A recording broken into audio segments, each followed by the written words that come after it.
Melissa Cole had a traumatic childhood. She saw things that a child should never have to see. But her husband, Gary, promised her a better life. He basically swept her off her feet. Trips to Jamaica, Cancun. However, their 11-year relationship would end in tragedy. By the time firefighters got there, the house was pretty much gone. He was just charred black. And the aftermath would have the authorities wondering, was the fire an accident? I think the heater was on. Or did their marriage mask a deadly secret? She was quite graphic. That was hard to listen to. In the end, it would all come down to the word of the couple's 9-year-old son. Kids don't, they just tell you what to hear. They'll just tell you what they see. McNairy County, Tennessee, November 3rd, 2009. It was around 1:30 a.m. when a neighbor dialed 911 and reported a fire at the home of Gary and Melissa Cole. We woke up smelling smoke, and he goes out onto his back porch and sees it's the Cole residence. Firefighters rushed to the scene, a remote rural area 2 hours east of Memphis. There's some farms out there, some cattle farms. There's some timberland out there. The houses in that area are kind of pretty far apart. Many of those houses belonged to Gary Cole's extended family. And by the time the firefighters arrived, several of them had gathered outside the burning house, anxious for the safety of Melissa, Gary, and their 9-year-old son. There were already flames coming out of some of the windows in the roof. I'd go from window to window and I'd scream into the house and ask if anybody was in there. I said, "Can you hear me?" There was no answer. I didn't know if the smoke had overcome them or if they were already burned up or, what kind of situation it was. And if Melissa, Gary, and their son were inside, there appeared to be little chance of survival. By the time the flames were out, the Coles' home was nothing but a charred ruin. You could see some of the 2x4 sticking up, a little bit of the structure was still there, but for the most part, it was pretty much destroyed. And as the firefighters sifted through the wreckage, they made a grisly discovery: a man's body. They were able to determine from the size of the individual that it was in fact a male. However, that was all they could determine about the body sprawled out on the smoldering remains of the living room couch. He was just charred black. They believed it to be Gary Cole. But if it was Gary Cole, where was his wife Melissa and the couple's 9-year-old son?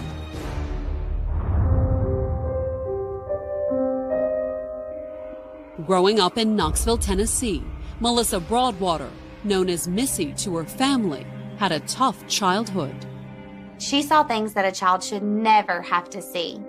According to her mother, Melissa regularly witnessed the beating she suffered at the hands of Melissa's father. She's seen a lot of abuse at a very young age. Although only 5 years old when her parents divorced, she may have been too young to totally understand what she had seen. She asked, "Why didn't you stay with my daddy, Mama?" I explained to her I couldn't stay with your daddy. Your daddy was going to kill me. Unfortunately, her parents' divorce didn't bring stability. After the split, Melissa and her mother moved to Nashville, where Kay met and married a new man. He was also verbally and physically abusive to Melissa's mother. Only by then, Melissa was old enough to understand. One night, he was knocking me around, and she goes out screaming in the middle of the night, "Oh my God, he's going to kill her, murder, murder, murder." And I think she was 10 or 11. Melissa's mother eventually left her new husband, but the traumatic upbringing had already taken its toll on Melissa, who grew up to be a troubled teen. Melissa dropped out of high school after her junior year. After dropping out, Melissa took a receptionist job at the electrical company where her mother worked. I thought if she went to work, she'd go back to school when she found out how hard the adult world was. Instead, the 17-year-old met a man, a 24-year-old electrician named James Bear. I think it was his life experience and his attention toward her that drew her to him. Melissa may have appreciated the older man's attention, but her mother didn't. Melissa's mom did not allow her to date James because of the significant age difference. Not that her mother could keep the pair apart for long. The night she turned 18, she told me, she said, I want to be with James. She moved in with James. Melissa and James married in 1987, and soon after, she was pregnant. She was so happy that she was pregnant and going to be a mom and prove to the world that she was going to be a good mom.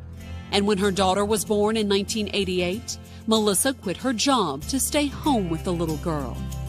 She was ecstatic. All she wanted to do was spend time with her baby. 3 years later, Melissa and James had a second child, a son. She was always supportive of both her children. That was her life. She was a great mom. I was really involved with my schooling and everything. But after almost a decade as a dedicated stay-at-home mom, Melissa went back to work in 1998. To help bring in a little income, Melissa picked up a part-time job as a secretary at the electric company that James worked at in Nashville. The fact that the couple was working together didn't mean they were close, however. James was nearly 40. Melissa had just turned 30, and the couple started growing apart. He was more trying to be a homebody, and Missy was still young. And after more than 10 years together, Melissa's marriage had apparently grown stale. All the passion was gone.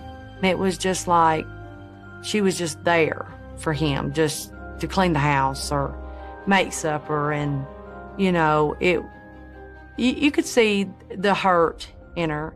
At least one of Melissa's co-workers took notice. His name was Gary Cole. Although he was a few years older than James, carefree and fun-loving Gary was hardly a homebody. He would make trips to Jamaica, Cancun, and he would take maybe 1 or 2 cruises a year, and he stayed very socially active. And it wasn't long after Melissa started back with the electrical company that Gary began stopping by her desk. Just flirting with her, giving her compliments. He did show her a lot of attention and showed interest in what she was doing. Considering how neglected and underappreciated Melissa was feeling in her marriage, she was more than happy to reciprocate Gary's attention. The attention that Gary showed Melissa made her feel worth something. It made her feel good, to feel wanted. James wasn't giving her that. Soon, Melissa and Gary were having an affair. He basically swept her off her feet. All of a sudden, everything that she was doing was for Gary. Her family suffered from this. She didn't spend time with her children. And it wasn't long after the affair started that Melissa discovered she was pregnant with Gary's child. For Melissa, her new pregnancy was the catalyst to leave her old life and her unhappy marriage. She was the one that moved out of the house. And it was fairly quick. But the bigger shock was that Melissa didn't just leave her husband behind. She had asked me if I would watch the kids, and I said sure. And she said she'd be back the next day, and she didn't come back. Melissa's family was stunned that the devoted mother would abandon her 8-year-old son and 11-year-old daughter. It was hard for me to understand what was happening when I was younger. How could she go from being this loving mother, this caring woman to these children and then leaving them? And I begged her then, Missy, please make me understand why you're leaving these kids. I can't understand you. Melissa's mother never got an answer. Soon after shacking up with Gary in 1999, Melissa severed all contact with her family. We would try to call her and she wouldn't answer the phone. Melissa put some physical distance between herself and her family, too. Once she left James and the kids, she and Gary moved to rural McNairy County, nearly 3 hours away. Melissa's life became all about Gary. She changed. I mean, from a loving mother and wife and daughter to where it was like this man was her God. Gary changed too, according to his family, especially after the birth of his son in the spring of 2000. I noticed that he was very sensible about things. He was more family-oriented than he had been before. Once her divorce from James was finalized, Melissa and Gary married in 2001, and the couple enjoyed their new life together. He would take trips with her, and they would take some small vacations every time that they got a chance. But it wasn't long after the wedding that things began to change. Now that he was in his 40s, Gary was no longer up to the physical demands of the construction trade. He was having problems climbing, having problems walking because the cartilage in both of his knees it was completely gone. Work became scarce and money became tight. At one point, I think the electric company had turned off the electricity. However, the couple's troubles did have one positive outcome. After several years of avoiding them, Melissa reached out to her family and the children she had abandoned. I think she realized that she did regret the decision. There were phone calls at first. She wanted to talk to me. She wanted to know what was going on, and I was just glad to hear her and talk to her. And then Melissa took her youngest son to Nashville to spend time with his half-siblings. She would come down and be for a little while. Sometimes it would be for a few days, and sometimes it would be for weeks. However, no matter how long the visit, Melissa's mother said she was always shocked at the change in her daughter. It was like she was scared to be assertive. She was always watching around. She wouldn't raise her voice. There was so much difference in her. She was just a different Missy. She was looking at you like she was listening, but she was empty inside. I mean, she was an outgoing, boisterous person, you know. And then all of a sudden, she's meek as a mouse. Just what had happened to leave Melissa so meek and empty remained a mystery, however. According to Melissa's mother, whenever she asked Melissa what was wrong, the answer was always the same. Mom, I'm all right. Coming up, sheriff's deputies search for Melissa and her son. We didn't know if somebody had abducted the mother and the child. And the fire marshals noticed something strange about the blaze. It had burned downward instead of upward. McNairy County, Tennessee, November 3rd, 2009. It was around 1:30 in the morning when firefighters arrived on the scene of a devastating blaze at the home of Melissa and Gary Cole. By the time firefighters got there, the house was pretty much gone. And there appeared to be little hope for Melissa, Gary, and their 9-year-old son. Nobody knew exactly where anybody was, and the neighbors were concerned that both Gary and Melissa may have still been in the residence. Then, once the flames were out, the firefighters sifted the smoldering wreckage and delivered the devastating news to the small crowd of friends and family who had gathered outside the house. One of the firemen came out and told me said we found a body inside. And he said it's a male body. An adult male, presumably Gary Cole. However, if Gary had perished in the fire, where were Melissa and his son? We were trying to find out and make sure she was okay and he was okay, the child. Sheriff Roten came up and suggested that I try to call her, so I tried to call her on cell phone, and it rang and rang. We continuously tried to call that number, and there was no answer at all at that number. While family members tried to reach Melissa, the authorities carefully removed what remained of the body. We just tried to remove it as best we could and put it in a body bag. The body was so badly burned that determining its identity was beyond the ability of the county examiner. So the McNairy County authorities sent it directly to the West Tennessee Regional Forensics Center. We sent him to Memphis at that time, and they had to identify him and tell us what it is or who it is. Then, once the body was removed, the scene was turned over to arson investigators from the McNairy County Fire Marshal's office. They work those type of situations. They're trained, and they'd go through there and eventually tell you where the fire started, what started the fire. It was dirty, dangerous, and time-consuming work. It was, by definition, very difficult to work. There had already been just extensive damage to the structure. The folks from the Barman Arson Squad, including a K-9 that they had to help them in their investigation, were at some risk of being injured themselves while they were attempting to sort through the debris that was left by the fire. But the work had barely begun before one of the lead investigators noticed something significant. One of the things he noticed very early on was the smell of what he classified as an accelerant. To the trained eye of the arson investigators, the burn patterns in the kitchen were also suspicious.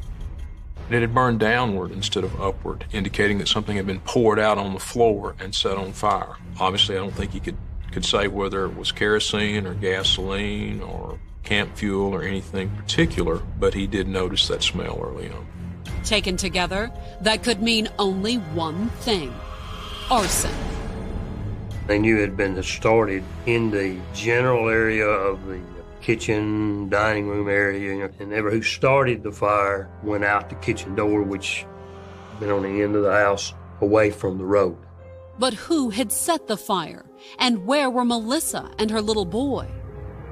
Was there a third party involved in this situation? Have they been taken somewhere against their will? We didn't know if somebody else had robbed them or did something to them and abducted the mother and the child. I was concerned about both of them.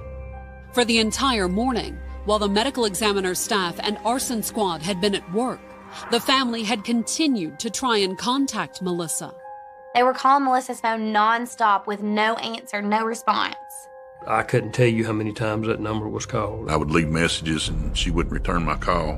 But then, after several hours on the phone, Gary's brother checked his messages and finally received word from Melissa. She had called my answering machine and asked if we had seen Gary.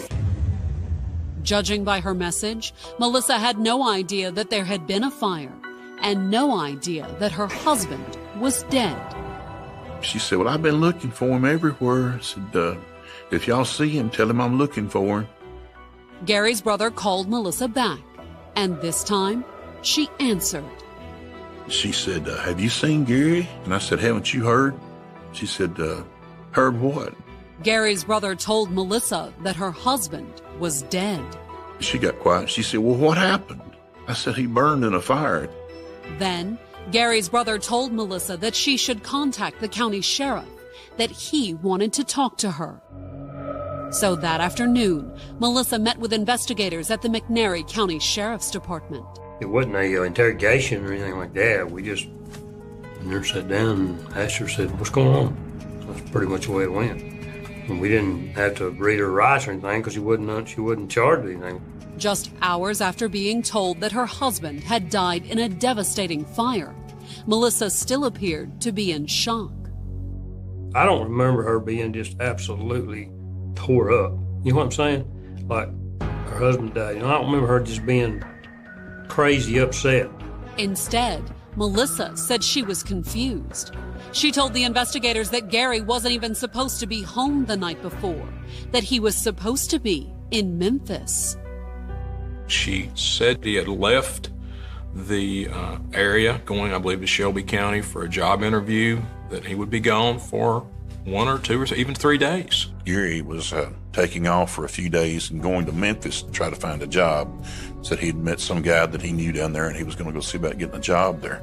Melissa told the investigators that she had taken her son to Nashville for a few days to visit her family. She was going to go to her mother's house. And that was where Melissa had been when Gary's brother broke the tragic news that her husband was dead. It's the first she'd heard of anything. It's when they told her that there'd been a fire and that Gary had been found. But if Gary was supposed to be in Memphis, how did he end up dead in a house fire back home? When the investigators followed up with Gary's family, they said they were just as puzzled as Melissa. Taking off for a few days and going to Memphis to try to find a job was strange because Gary doesn't do anything like that without talking to me first. And he wouldn't have gone without telling my mother either. Had Gary been trying to hide something? The sheriff's investigators couldn't be sure. But by then, Gary was in Memphis at the West Tennessee Regional Forensic Center. The autopsy confirmed that the body the firefighters pulled from the charred remains of the Cole home was indeed Melissa's husband. They had to identify him through the dental records. That much local law enforcement expected. But the autopsy report also contained a surprise. Gary hadn't died in the fire. He'd been shot. During an autopsy, they found a gunshot to the back of Gary's head. He called me and told me, your brother was shot with a 9mm to the back of the head. And he said he never felt anything. I said, clipped his spinal cord and said he died instantly, if it's any consolation. And it didn't appear to be a suicide. There were no weapons near Gary's body. The way the trajectory of the bullet was on him, it would have been impossible for him to do that himself. And if Gary hadn't shot himself, that could mean only one thing. He was murdered. Somebody walked up behind him and shot him. Coming up, an unlikely witness cracks the case. Things just started falling in place. And Melissa makes a shocking revelation. He had the gun sound. By the afternoon of November 4th, it had been more than 24 hours since firefighters had pulled a badly burned body from the McNairy County, Tennessee home of Melissa and Gary Cole. It was completely charred, and you couldn't identify who the person was. Through dental records, the state medical examiner had eventually confirmed that the body was that of Melissa's husband, Gary. But that wasn't all that the autopsy had determined. The medical examiner's report came back and indicated that Gary had died of a gunshot wound. We knew it was, at that point, it was a homicide. But who would kill Gary? Thanks to the destruction from the fire, the crime scene offered few clues. We just knew that the body we had a bullet wound in the back of his head. The fact that Melissa and her son weren't home when the blaze destroyed their house did give the investigators an obvious starting point, however. You start looking at people closest to them, and then you go from there. What's going on in their lives that may have led to this? When the investigators made discreet inquiries with Gary's family, they told the sheriff's deputies that the couple had been experiencing money trouble. The phone company was going to turn off his phone, and the garbage company said that they were almost 3 years behind. But the family stopped short of accusing Melissa of killing her husband. I just couldn't imagine her going to that length, to do something like that. I mean, they'd had problems in the past, but we're talking about murder.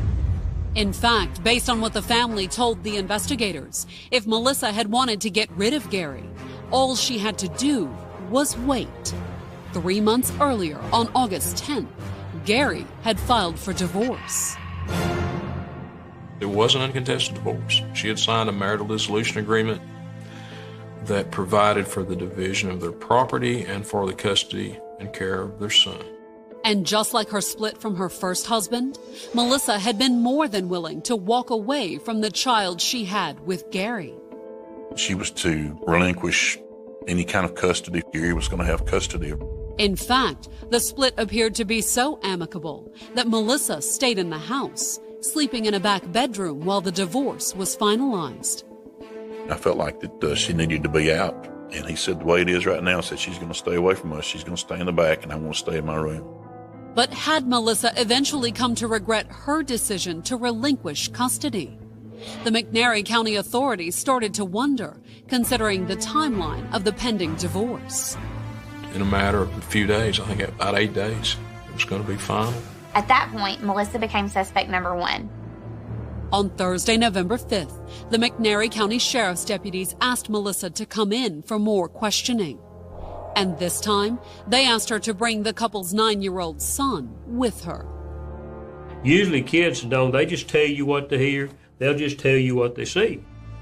Once at the sheriff's department, the investigators separated mother and son and placed them in separate interrogation rooms.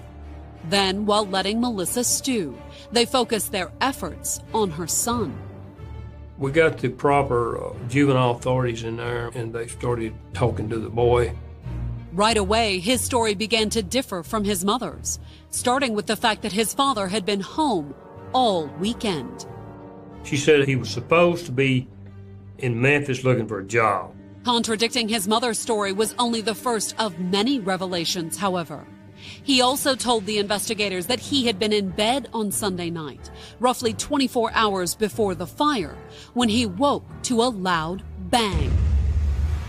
Whether it was a gunshot or not, the boy couldn't say, but he had been startled enough to get out of bed to investigate. And he went in there to see what the noise was that he heard. And he said he saw his mother standing there, and he asked her what that was. And she said that she had been wrapping Christmas presents. Melissa had explained to him that she had dropped something while she was wrapping presents. The investigators were fairly certain that was a lie. He heard the gunshot. And they based the assumption on what Melissa's son told them next. The 9-year-old said that he'd gone back to bed that night. But when he got up a few hours later, his father was laying on the couch, completely covered with a blanket. Mom was telling him that Daddy's sick, sleeps sick on the couch, and don't bother him. In fact, the boy told the investigators that his mother had made sure that he left his father alone. Rather than homeschool him like she normally did, his mother had taken him out all day to run a series of errands. One of the most bizarre elements to this story are the shopping trips that Melissa took. She bought a mop, some Clorox, and some cleaning materials. And in between trips, they returned to the house. She told him to stay in the car. Melissa's son said he didn't know what his mother had been up to, but the investigators had a theory. She tried to clean up first. But those attempts must have failed, because according to her son, when Melissa came out of the house the last time, well after dark, he smelled smoke. Things just started falling in place from his statement, you know. The cops believe they knew what she had done, when she'd done it, and what she had done to cover it up. Now all they needed to do was call her on it. Once they finished questioning her son, the investigators stepped into the next interrogation room where Melissa waited. And this time, the interview was very different from the casual conversation they'd had with Melissa 2 days earlier. That's when we started questioning her and taking notes and read her rights. Then, once they read Melissa her rights, the investigators explained what her son had just told them. We convinced her we knew what would happen. Confronted with her son's story, Melissa quickly broke down. Do you remember giving the sheriff a statement, I believe, yesterday morning? Yeah. Is that statement the truth? No. She didn't have a choice. She had to tell what happened. She realized that she was not going to be able to fabricate enough to cover her tracks. According to Melissa's new statement, she and Gary had argued early on the morning of November 2nd while their son was still asleep. We just got into not even a big argument. I mean, it wasn't even a big argument. But it had taken a dangerous turn, according to Melissa. She told the investigators that while they were arguing in the living room, Gary had stormed into the bedroom and come back with a gun. He usually kept it under his side of the bed. Once back in the living room, Melissa said that Gary had ordered her to sit down, that they needed to talk. He had the gun sat on his lap in the living room. That's what he was telling me. I know you're thinking about leaving. Melissa said that Gary, much like the investigators, had suspected that she was having second thoughts about their custody agreement, that he believed Melissa was planning to take their son and flee. I've told him, I said, Gary, I'm not leaving. The argument apparently settled. Melissa said that Gary had taken the gun back into the bedroom and that he had eventually fallen asleep on the sofa. But she also admitted that, frightened by her husband's threatening behavior, she had decided to act. She needed to protect herself because her knowing how he was, he might get up and finish. So she had to stop him. So according to Melissa, she had gone into the bedroom, retrieved Gary's gun, and returned to where he lay dozing on the sofa. And I walked over there behind him and I shot him.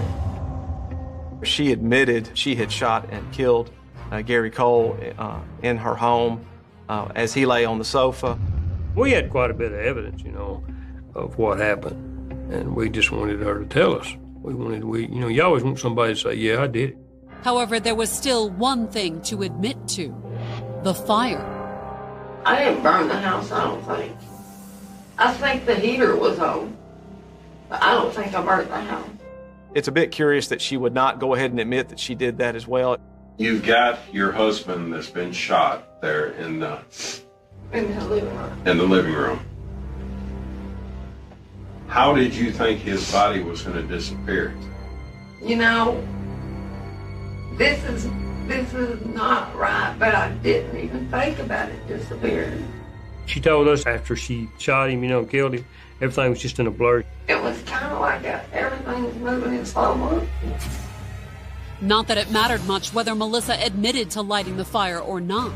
She had confessed to shooting her husband.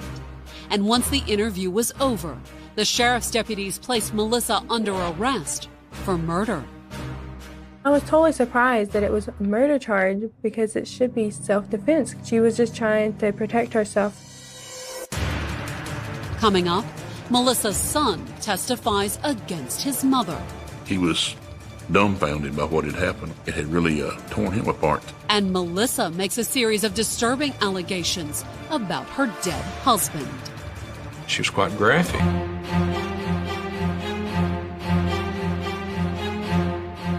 McNairy County, Tennessee, October 5th, 2010. Almost a year after her husband's body was found in the smoldering remains of their home, 42-year-old Melissa Cole stood trial for his murder. You could tell she was scared.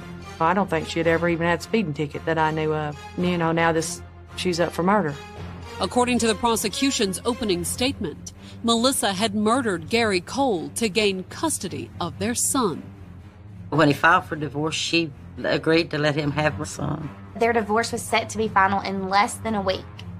But despite, or perhaps because of, the fact that she had already abandoned 2 children during a previous breakup, the prosecution claimed that Melissa got cold feet as the divorce deadline approached.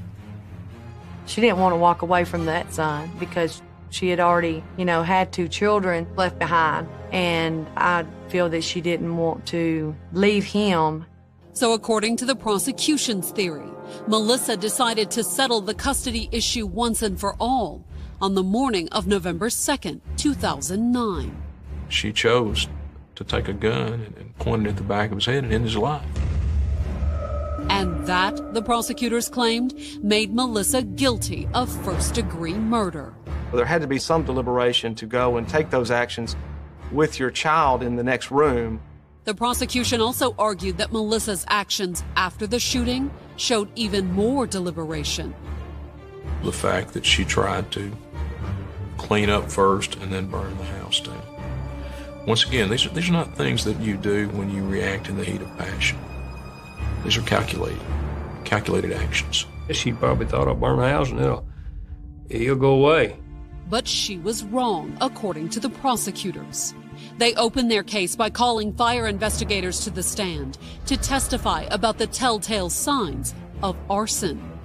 They knew that there had been some type of an accelerant that had been used to set the house on fire. But the most compelling testimony against Melissa came from her son. Now 10 years old, the prosecutors called him to testify against his mother.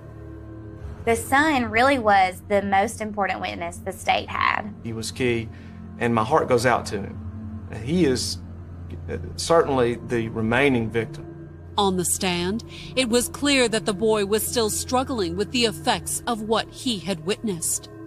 It was just like he was dumbfounded by what had happened. It had really torn him apart.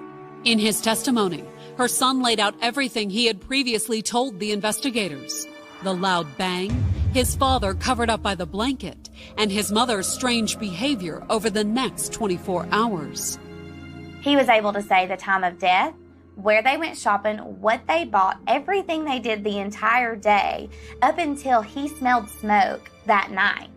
Most damning of all, the jurors heard the confession Melissa had made on the evening of November 5th, 2009, just 3 days after Gary's death. Walked over there behind him. And I shot him. Her own confession is some of the strongest evidence that can be presented against him. When it was the defense's turn, they didn't deny that Melissa had shot Gary.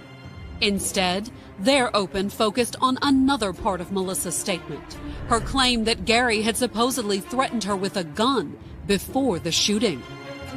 And he came out there with that little black gun. According to the defense, that was hardly the first time Gary had threatened Melissa. In fact, they claimed that he had done far worse. According to the defense, Melissa was a battered woman. The defense's entire case revolved around claims that Gary had abused Melissa for years. For Melissa's family, it was the confirmation of something they had long suspected. I had my doubts about it being a good relationship. She never formally came right out and told me. But she would tell her story now. Melissa took the stand in her own defense.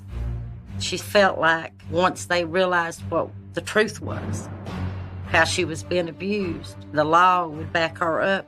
In her testimony, Melissa claimed that Gary's abuse was physical and sexual. She started making the allegations of the severe physical abuse and severe, what I consider to be severe sexual abuse. She was quite graphic. At one point, he had raped her with a gun. So that was hard to listen to. But if Melissa's family was shocked by the accusations, Gary's was outraged. Never, not one time in my life had I seen him lay a hand on her in any way. In addition to the physical torture, Melissa claimed that Gary tormented her psychologically, too. Gary totally controlled her. She had to ask him to go to the bathroom. She had to ask him to take a shower. According to Melissa, Gary would time her shopping trips, her showers, and even her bathroom trips, and if she was a minute late, he would track her down. And why would Melissa endure such abuse? Her answer was twofold. First, she cited the abuse she had witnessed in her mother's relationships. She was used to it. She didn't know the difference, I don't think, for a long time. But most of all, Melissa said she had been afraid and ashamed. You can be beat down so low that you tolerate to keep other people from knowing. You're ashamed of it. You try to protect the people around you from being abused because you don't know how far the abuser will go. Melissa said that's why she had always gone back to Gary and why she had never told her family what was going on. He always called her, he threatened her, and she did say that he threatened the family and that he threatened me. But then, on the morning of November 2nd, 2009, Gary had threatened her one time too many. She had already been through enough. She snapped. And according to Melissa, all those years of abuse had ended that morning with a single gunshot to the back of his head. She told me, Mom, I've been in prison all my life. Now I'm free. But would her horrifying tale of abuse be enough to keep her free? In closing arguments, the prosecution scrambled to counter Melissa's claims.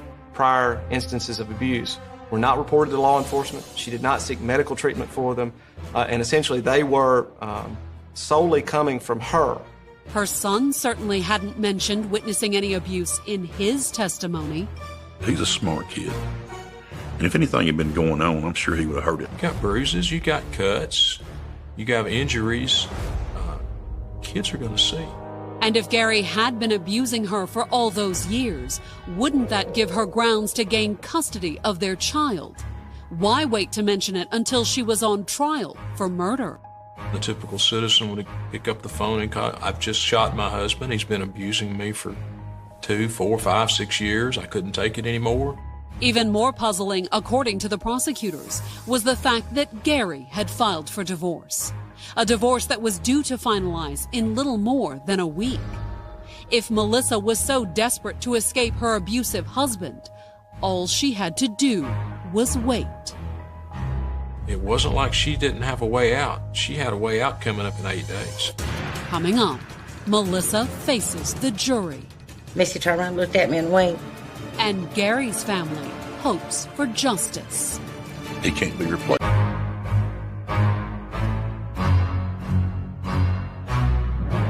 On October 7, 2010, Melissa Cole sat in a McNairy County, Tennessee courtroom, awaiting the verdict in her murder trial. The 42-year-old was accused of shooting her husband Gary in the head and setting their home on fire in an effort to cover up the crime. She was indicted for premeditated first-degree murder, aggravated arson, and 2 counts of tampering with evidence. At trial, Melissa had admitted to shooting Gary, but had also claimed that she was a battered woman. It's hard to say what the jury made of her claims of abuse. Melissa, for one, appeared confident of an acquittal. Missy turned around, looked at me and winked, smiled at me. But Melissa's smile faded seconds later when the jury foreperson announced they had found her guilty of murder. However, the jury wasn't convinced that the murder had been premeditated. The jury found her guilty of the lesser-included offense of second-degree murder. The jury also found Melissa guilty of arson and tampering with evidence. And on October 28th, the judge sentenced her to a total of 25 years in prison. 21 years on the second-degree murder and 4 years consecutive to that for the arson. For Gary's family, 25 years felt like far too little in exchange for a man's life. He can't be replaced. You know, he's irreplaceable. He's priceless to me. The things that we used to do, I can't do with him anymore. And she took him away from me. Melissa's family, meanwhile, was just as devastated. In their minds, Gary was abusive and justice was denied. I don't think Missy woke up and said, I'm going to kill Gary today. She was provoked. She shouldn't be punished the way she is. Although even in prison, Melissa hasn't given up hope. She's got her GED. She's taking courses now, computers and business courses. So she'd be prepared to take care of herself. And most of all, she wants to be prepared to tell her story. A story that she maintains is a cautionary tale about abuse. She wants to help other women to understand they don't have to live like that, not to go to the lengths she went to.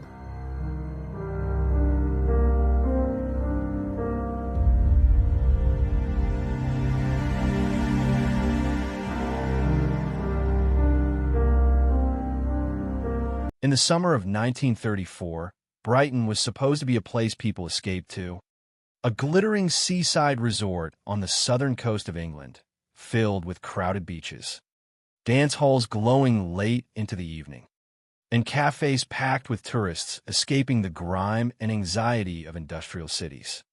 On warm afternoons, couples walked arm in arm along the promenade while orchestras played behind open windows overlooking the sea. Holidaymakers arrived by train carrying leather suitcases, beach clothes, and expectations of a peaceful weekend beside the water. Brighton had long been known as the Queen of Watering Places, a nickname that reflected elegance, leisure, and wealth. It was a city people associated with fresh sea air and summer romance. But in June of that year, something changed. Something so disturbing that newspapers across Britain twisted Brighton's famous title into. Something darker. They began calling it the Queen of Slaughtering Places. The phrase sounded theatrical, almost exaggerated at first glance. But within days, the city would earn that horrifying name. Because hidden among the noise of arriving trains and the laughter of tourists was the smell of death. And inside a forgotten trunk at Brighton Railway Station rested the remains of a woman nobody could identify. The discovery began quietly, not with screams, not with violence in the street, but with a smell. The kind of smell impossible to ignore once it reaches the back of your throat. Sour, heavy, sweet in the most unnatural way. The smell of decomposition. On June 17, 1934, a railway employee named William Vinicum was carrying out routine duties inside the left luggage department at Brighton Station. The station itself was busy that day, as it usually was during the summer season. Passengers moved constantly through the platforms. Porters loaded baggage carts. Steam drifted through the air as locomotives arrived from London. In the middle of all that ordinary movement sat an abandoned wooden trunk. At first, it did not attract immediate attention. Forgotten luggage was common enough in a city filled with travelers. But this trunk had been sitting untouched for too long. And worse than that, the odor surrounding it had become unbearable. Vinicum reportedly noticed the smell becoming stronger as time passed. Employees nearby began complaining. Some assumed spoiled food had been left inside. Others suspected a dead animal. But eventually the stench became impossible to dismiss as something harmless. Police were called to examine the trunk. Even before it was opened, there was already tension in the room. The officers understood that decomposition carried a very particular smell, one that lingered, one that experienced policemen recognized instantly. The trunk itself was heavy, awkward, and suspiciously secured. Witnesses later described a strange silence settling over the luggage room as officers prepared to force it open. Outside, trains continued arriving. Brighton continued moving as if nothing had happened. But inside that room, several men stood frozen around an object that would soon become infamous across Britain. When the trunk was finally opened, the scene inside was so horrifying that even hardened investigators reportedly struggled to process what they were seeing. Inside the wooden container was the mutilated torso of a young woman. Her body had been dismembered. The remains were already decomposing. Most disturbing of all, the head and hand were missing completely. Whoever had placed her there had not simply killed her. They had taken deliberate steps to erase her identity. In 1934, that mattered enormously. Without a head, dental identification became impossible. Without hands, fingerprints could not be taken. The mutilation suggested calculation, method, an understanding, whether sophisticated or instinctive, of how difficult identification would become. Once those parts were removed, police immediately sealed off the area. Railway staff were questioned. Detectives attempted to determine how long the trunk had been there and who might have transported it into the station. But the environment itself complicated everything. Brighton Station processed enormous numbers of travelers. Suitcases and trunks moved constantly through its corridors. A single abandoned piece of luggage could disappear into the rhythm of the station without attracting much notice. And that was exactly what appeared to have happened. News of the discovery spread rapidly. By evening, newspapers across the country were already publishing sensational headlines about the trunk murder.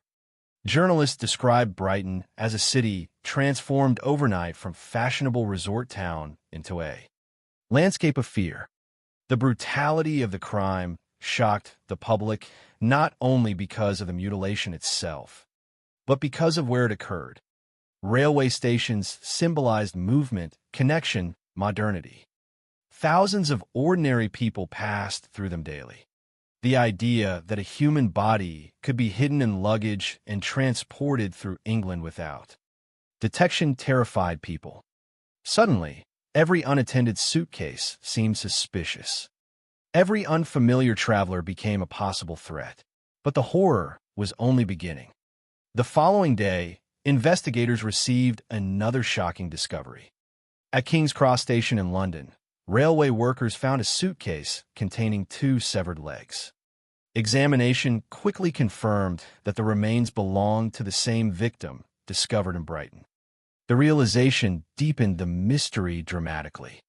This was no impulsive act of violence hidden in panic.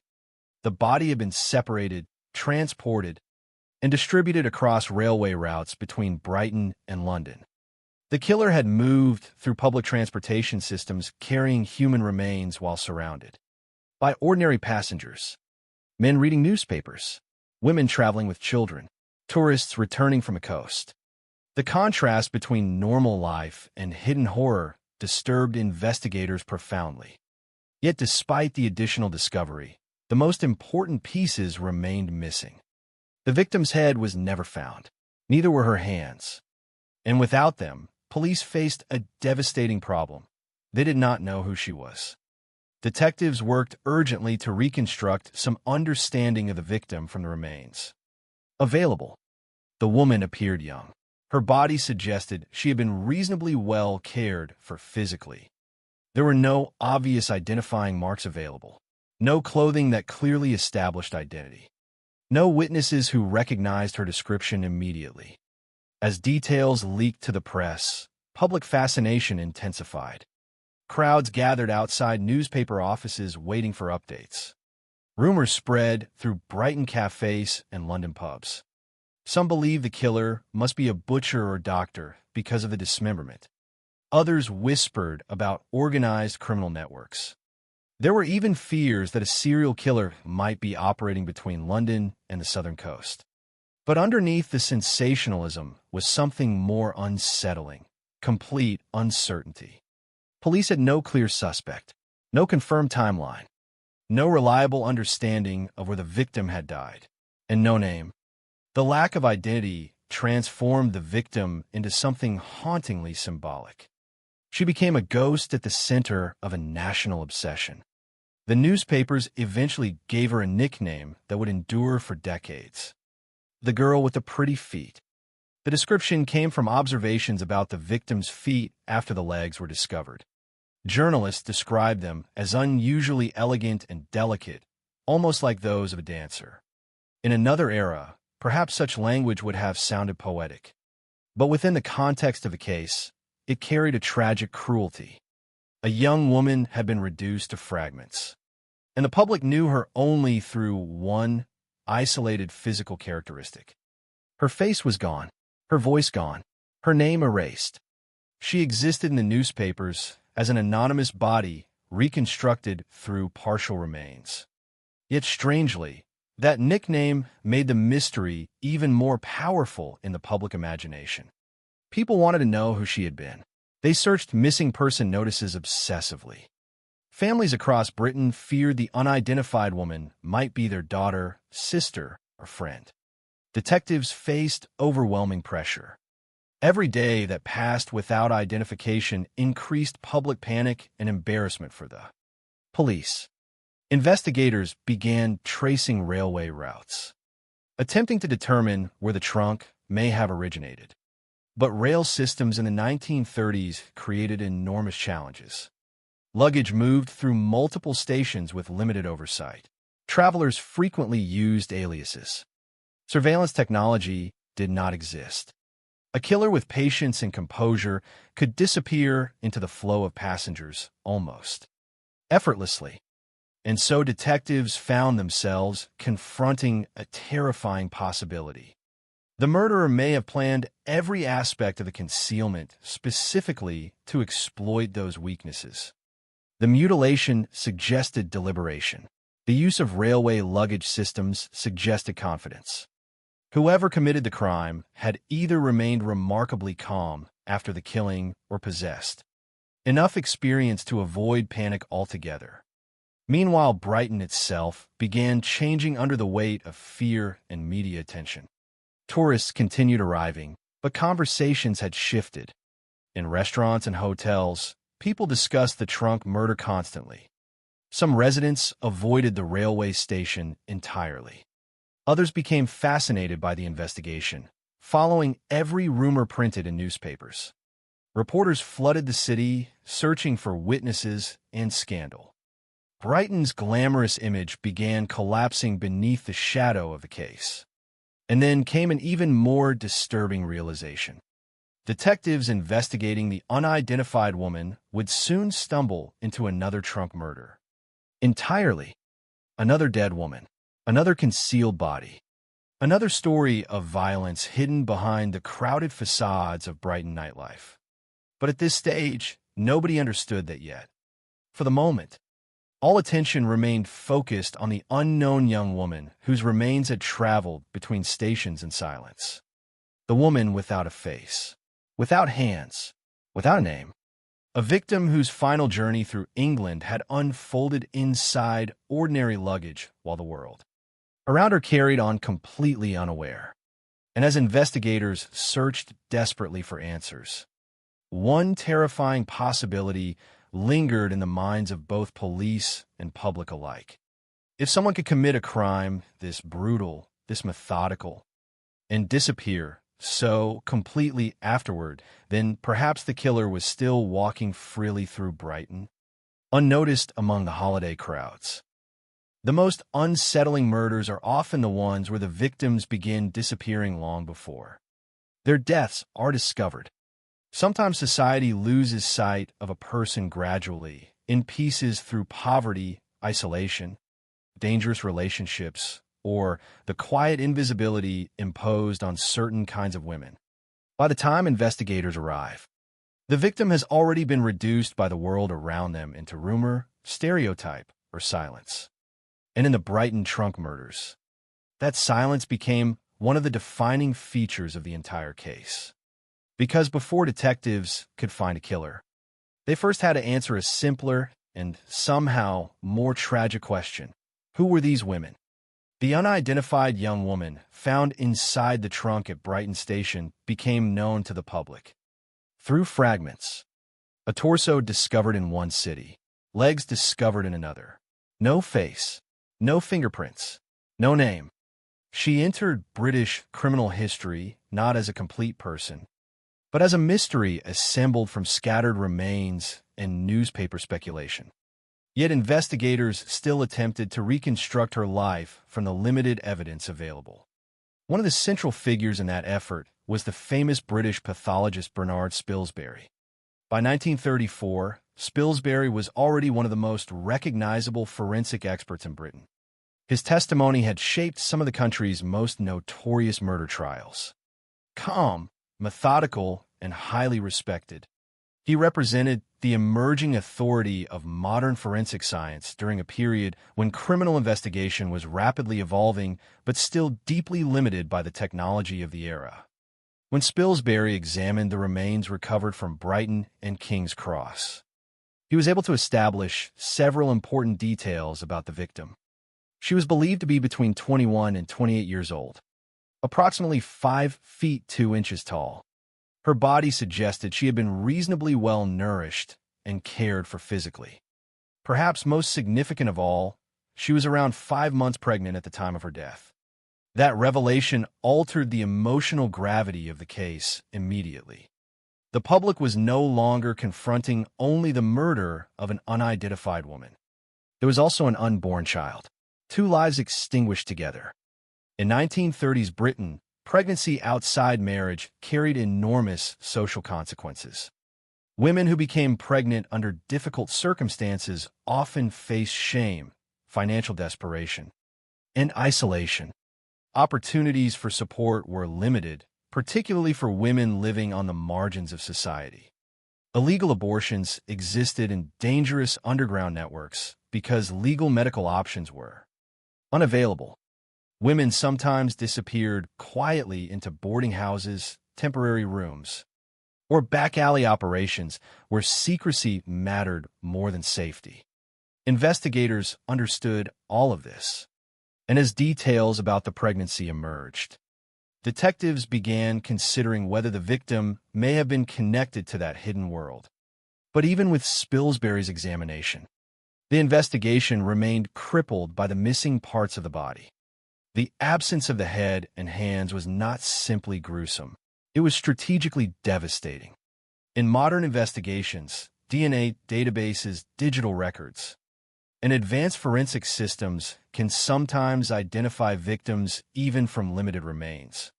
But in 1934, identification relied heavily on physical recognition. Faces, dental records, fingerprints. Remove those elements, and a victim could effectively vanish from official systems. That reality deeply disturbed investigators because it suggested intentionality. Whoever dismembered the body may have understood exactly what they were doing. The killer had not merely hidden a corpse. They had attacked the victim's identity itself. Police circulated descriptions nationwide. They examined missing person reports.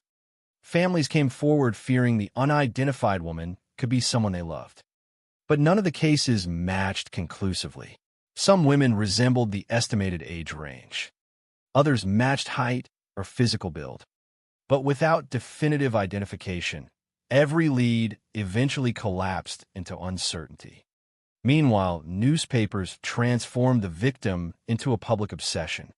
And it was the press that gave her the nickname history would remember: the girl with the pretty feet. The phrase emerged after the recovery of the victim's legs at King's Cross Station. Reports described her feet as unusually elegant and delicate, almost graceful enough to resemble those of a ballet dancer. The nickname spread rapidly through headlines and conversation. It sounded strangely poetic beside the brutality of the crime, and perhaps that contrast made it unforgettable. Yet underneath the sensationalism was something profoundly sad. The public knew almost nothing about the woman herself, not her ambitions, not her relationships, not the sound of her voice or the details of her ordinary life. Her identity had been reduced to a single physical observation because everything else had been taken away. There is a disturbing pattern throughout criminal history in the treatment of unidentified female victims. Society often turns them into symbols instead of people. Their stories become wrapped in mystery while their humanity fades into the background. In Brighton, newspapers speculated endlessly about who the young woman might have been. Some imagined she was wealthy because she appeared well cared for physically. Others theorized she may have been connected to entertainment or dance because of the appearance of her feet. But none of it brought investigators closer to the truth. And while the public focused on the mystery, detectives faced another painful reality. Somewhere, someone may have been searching for her without knowing what had happened. A mother waiting for a letter that never arrived. Friends assuming she had left town. A family afraid to contact police because of shame surrounding pregnancy. Every unidentified victim leaves behind invisible circles of uncertainty. People trapped between hope and dread. In this case, those circles never fully closed, because the young woman was never identified. Even today, decades later, she remains one of Britain's most haunting unidentified murder victims. But while police struggled with the mystery of the unknown woman, another life connected to the Brighton trunk murders was already moving toward catastrophe. Unlike the first victim, this woman had a name. She had a history, people who knew her, places where she had laughed and argued and survived. Her name was Violette Kay. Violette was 42 years old in 1934. She had once worked as a dancer and later supported herself through sex work in London. Like many women living at the edges of economic survival during that period, her life was shaped by instability. The Great Depression had left deep scars across Britain. Employment was uncertain, housing could be temporary, and women without financial protection often depended on precarious relationships to survive. Brighton itself attracted many transient residents, entertainers, laborers, tourists, drifters, and sex workers moved constantly between London and the coast. People arrived under aliases. Some disappeared without immediate notice. In that environment, vulnerability could become almost invisible. Violette's relationship with a younger man named Tony Mancini would eventually place her at the center of one of Britain's most controversial murder trials. Mancini already carried a reputation for criminal behavior. He had prior convictions involving theft and violence and reportedly used multiple aliases. Throughout his life, accounts surrounding him often described instability, aggression, and manipulation. Yet relationships like theirs were not unusual within the nightlife environments of London and Brighton during the era. People surviving on society's margins frequently formed intense, volatile bonds shaped by dependency, jealousy, money, and fear of abandonment. What survives in historical records suggests that Violette and Mancini's relationship was turbulent. Arguments were not uncommon. Alcohol appears to have played a role in many of their conflicts.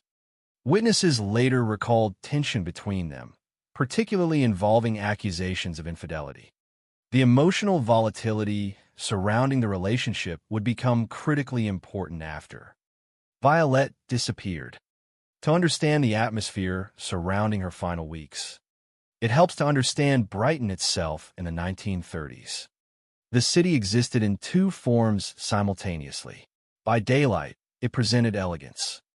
Hotels overlooking the sea, crowded cafes, Music drifting through open windows. Vacationers strolling the promenade beneath summer sunlight. But after dark, another Brighton emerged. One built around bars, dance halls, gambling rooms, and transient nightlife. A place where alcohol blurred judgment and identities shifted easily. Where people arrived without history and sometimes vanished without immediate consequence. Women like Violette occupied a particularly vulnerable position in that world. Society depended on their invisibility while simultaneously condemning them for it. If they disappeared, investigations could move slowly. Their personal lives were often scrutinized more harshly than those of the men around them. During the later trial, Violette's profession and lifestyle would repeatedly become subjects of courtroom discussion, illustrating how easily female victims could be reframed through moral judgment rather than empathy.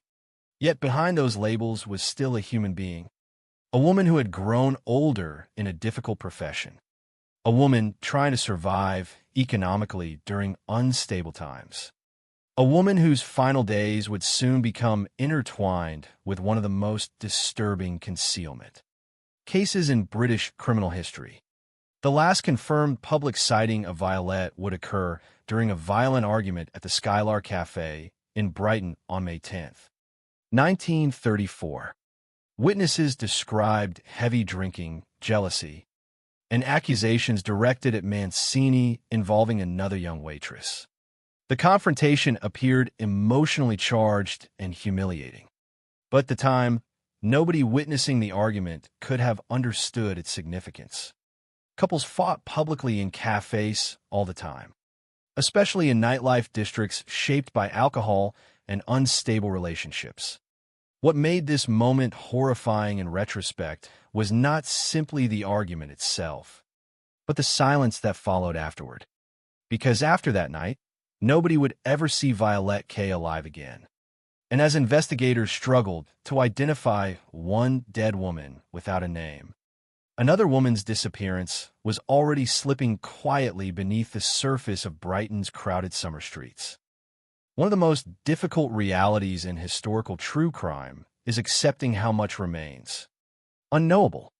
Modern audiences often expect investigations to provide complete narratives, a motive, a timeline, a confession, a final explanation that neatly organizes horror into something understandable. But many real cases do not offer that comfort. Some crimes survive only through fragments, partial testimony, incomplete forensic evidence, contradictory accounts, and unanswered questions buried beneath decades of speculation. The Brighton trunk murders exist inside that uncertainty. 2 women, 2 trunks, one city overwhelmed by fear. Yet the events themselves remain partly obscured, as though history preserved only flashes of light inside an otherwise darkened room. For the unidentified young woman, known only as the girl with the pretty feet, investigators never reconstructed a full account of her final hours. There were no surviving witnesses describing her movements immediately before death. No confirmed location where she was killed. No established timeline tracing her journey into Brighton's railway system. The absence of her identity created an almost impenetrable barrier around the entire crime. Detectives could analyze the body, the luggage, and the railway routes. But without understanding who she was, they struggled to understand why she had been targeted. What investigators didn't know was disturbing enough. The woman had been approximately 5 months pregnant. Her body had been carefully mutilated. The head and hands had been removed and never recovered. The remains were divided between Brighton Station and King's Cross Station in London.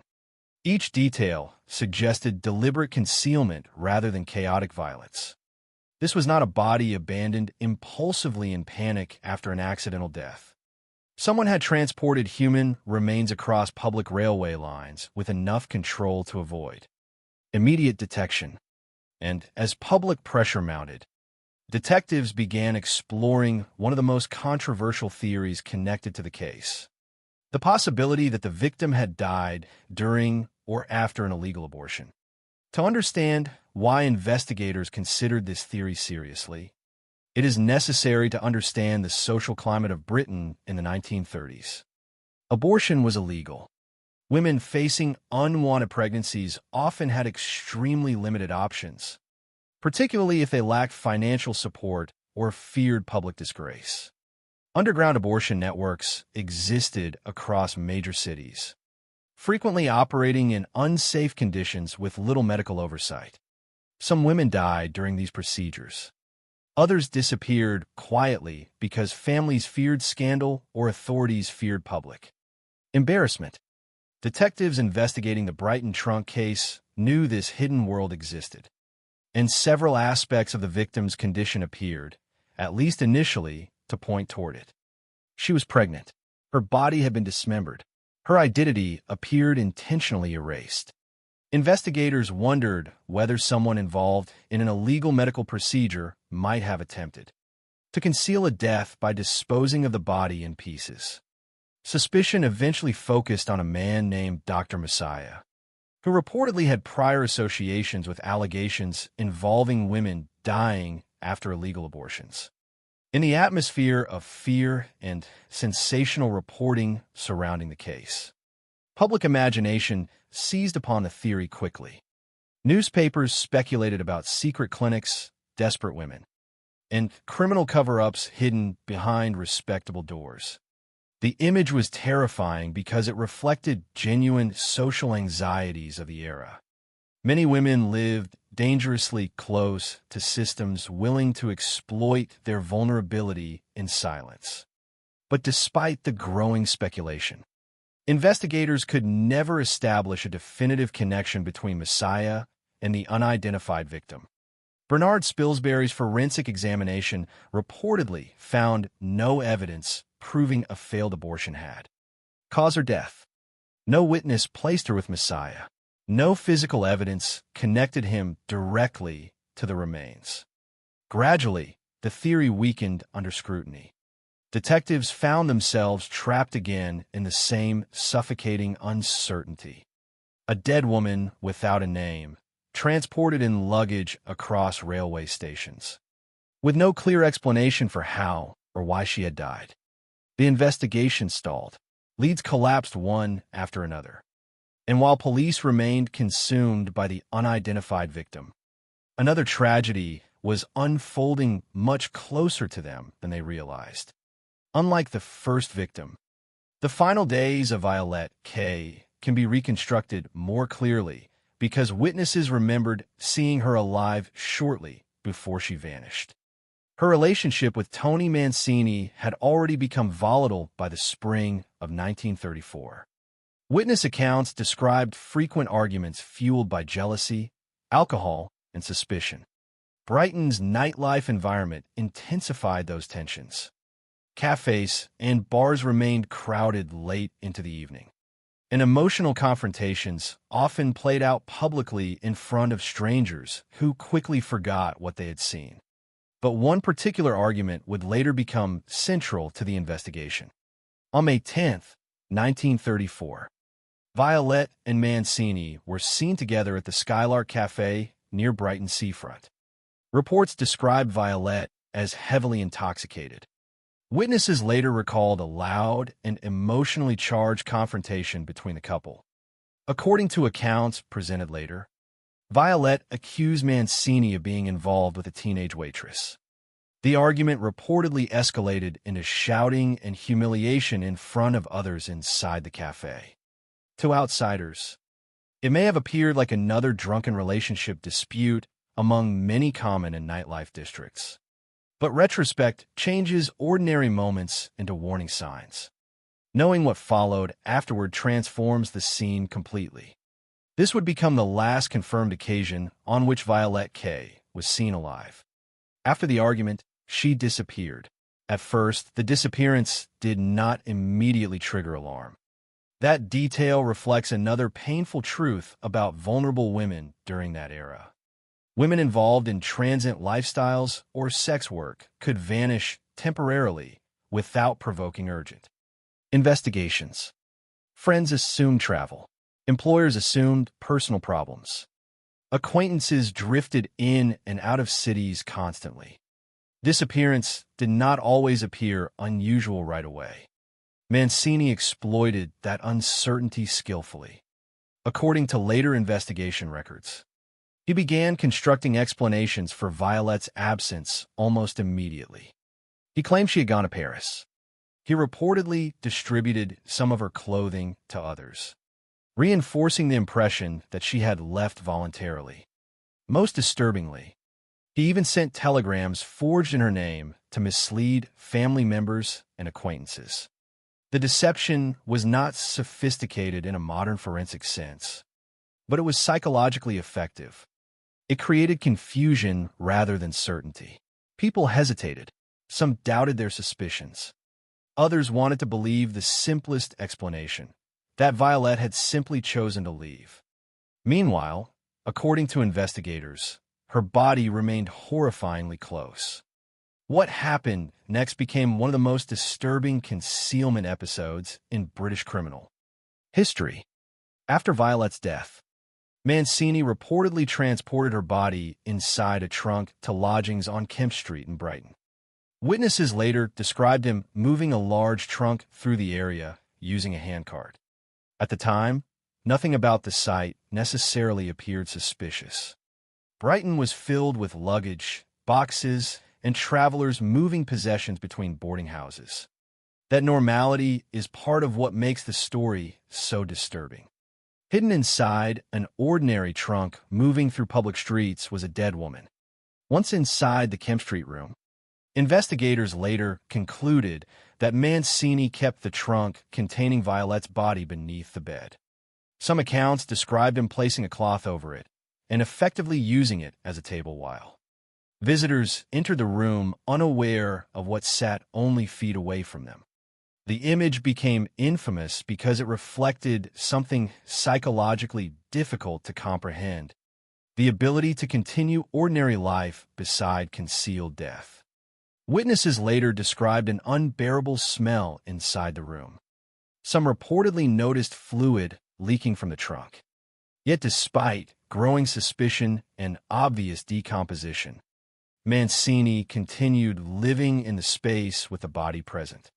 This detail horrified the British public perhaps even more than the murder itself. Violence committed in sudden rage was terrifying enough, but the prolonged concealment suggested emotional detachment so extreme that newspapers portrayed Mancini almost as inhuman. Still, even here, the exact circumstances of Violette's death remained uncertain during the initial investigation. There had been no eyewitness to the killing itself, no confession at that stage, only circumstantial evidence surrounding concealment and deception. And while Mancini attempted to maintain the illusion that Violette had left Brighton voluntarily, pressure slowly intensified around him. The smell from the room became increasingly difficult to explain. Questions continued.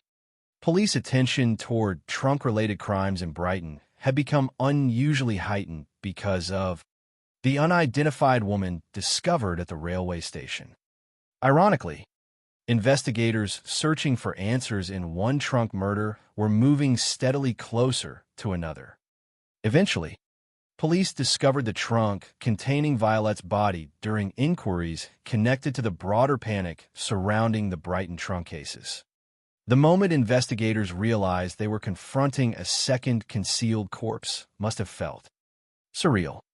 Brighton had already become consumed by fear over the unidentified pregnant woman. Now another dead woman had emerged from another trunk in the same city within weeks. The public immediately wondered whether the crimes were connected. Had a serial killer begun operating in Brighton? Were investigators confronting a single murder responsible for multiple dismemberments and concealed bodies?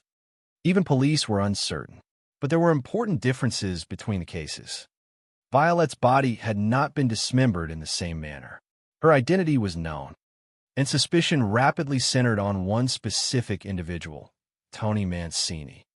Once investigators began closing in, Mancini fled Brighton and traveled to London. To police and the public, the flight appeared deeply incriminating. Newspapers portrayed him as a violent criminal attempting escape after discovery of the body.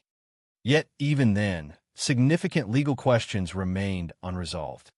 Had he murdered Violette intentionally? Had there been a fight that escalated unexpectedly? Could prosecutors prove exactly what occurred inside the room where she died? Those uncertainties would soon dominate one of Britain's most sensational murder trials. But before the courtroom drama, before the acquittal, before the later confession that would haunt the case for decades, Brighton itself remained trapped inside a growing atmosphere of fear. 2 trunks, 2 women, one unidentified and effectively erased from history, another hidden beneath a bed while life continued around her. The city's glamorous facade had collapsed completely by then. Behind the music halls and seaside cafes was something darker, a realization that violence could exist quietly beside ordinary life, concealed inside luggage, hidden in rented rooms, carried unnoticed through crowded streets, while everyone else continued believing they were safe. By the summer of 1934, Brighton police were no longer dealing with a single horrifying discovery. They were confronting something far more destabilizing. The possibility that their city had become the center of a pattern of concealed violence they did not yet understand. Public anxiety intensified with every newspaper headline. Railway stations, boarding houses, cafes, and narrow seaside streets all became charged with suspicion. Detectives faced immense pressure not only to identify a killer, but to restore a sense of order to a city increasingly associated with mutilation, hidden corpses, and unanswered questions. Yet the investigation itself unfolded inside a world that lacked many of the forensic tools modern audiences now take for granted. No DNA profiling existed. National missing person databases were fragmented or non-existent. Communication between police jurisdictions could be slow and inconsistent. Surveillance cameras did not exist. Investigators relied heavily on witness memory, physical observation, handwritten records, and instinct.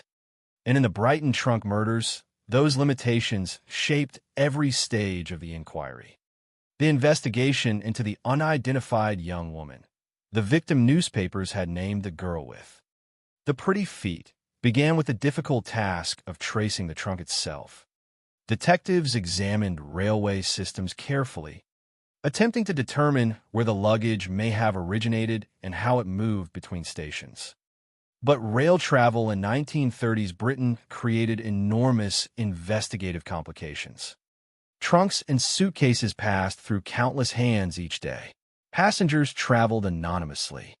Luggage records were inconsistent. A person carrying a heavy trunk through a crowded station could easily avoid notice simply by appearing confident and ordinary. Detectives attempted to reconstruct timelines based on luggage storage records and station observations. But those efforts produced few definitive answers. The trunk found at Brighton Station had not immediately appeared suspicious because forgotten. Baggage was common in busy transport hubs. By the time police recognized the significance of the odor coming from the container, crucial opportunities for tracing its movements had already been lost. Investigators next turned toward public appeals.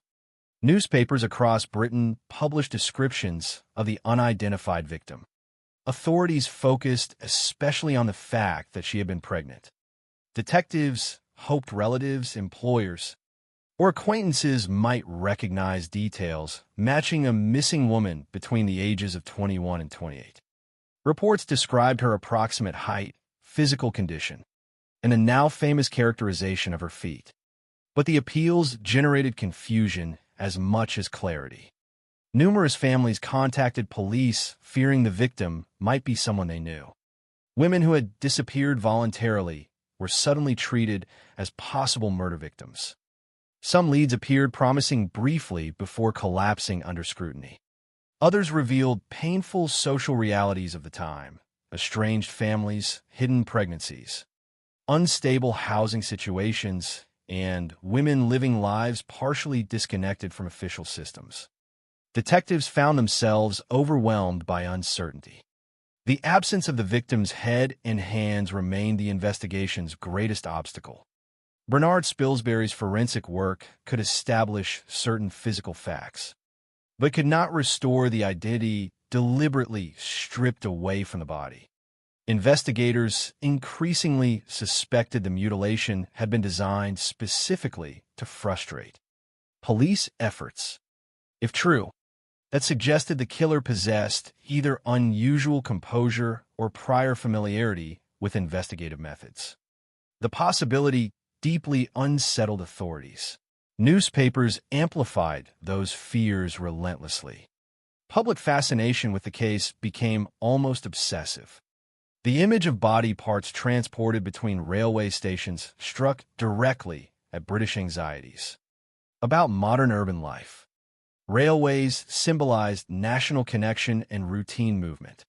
The idea that a murderer had used those same systems to conceal human remains transformed ordinary travel into something sinister. Reports described passengers glancing nervously at unattended luggage.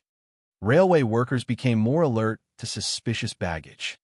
Brighton itself struggled beneath growing reputational damage as journalists flooded the city, searching for scandal and speculation.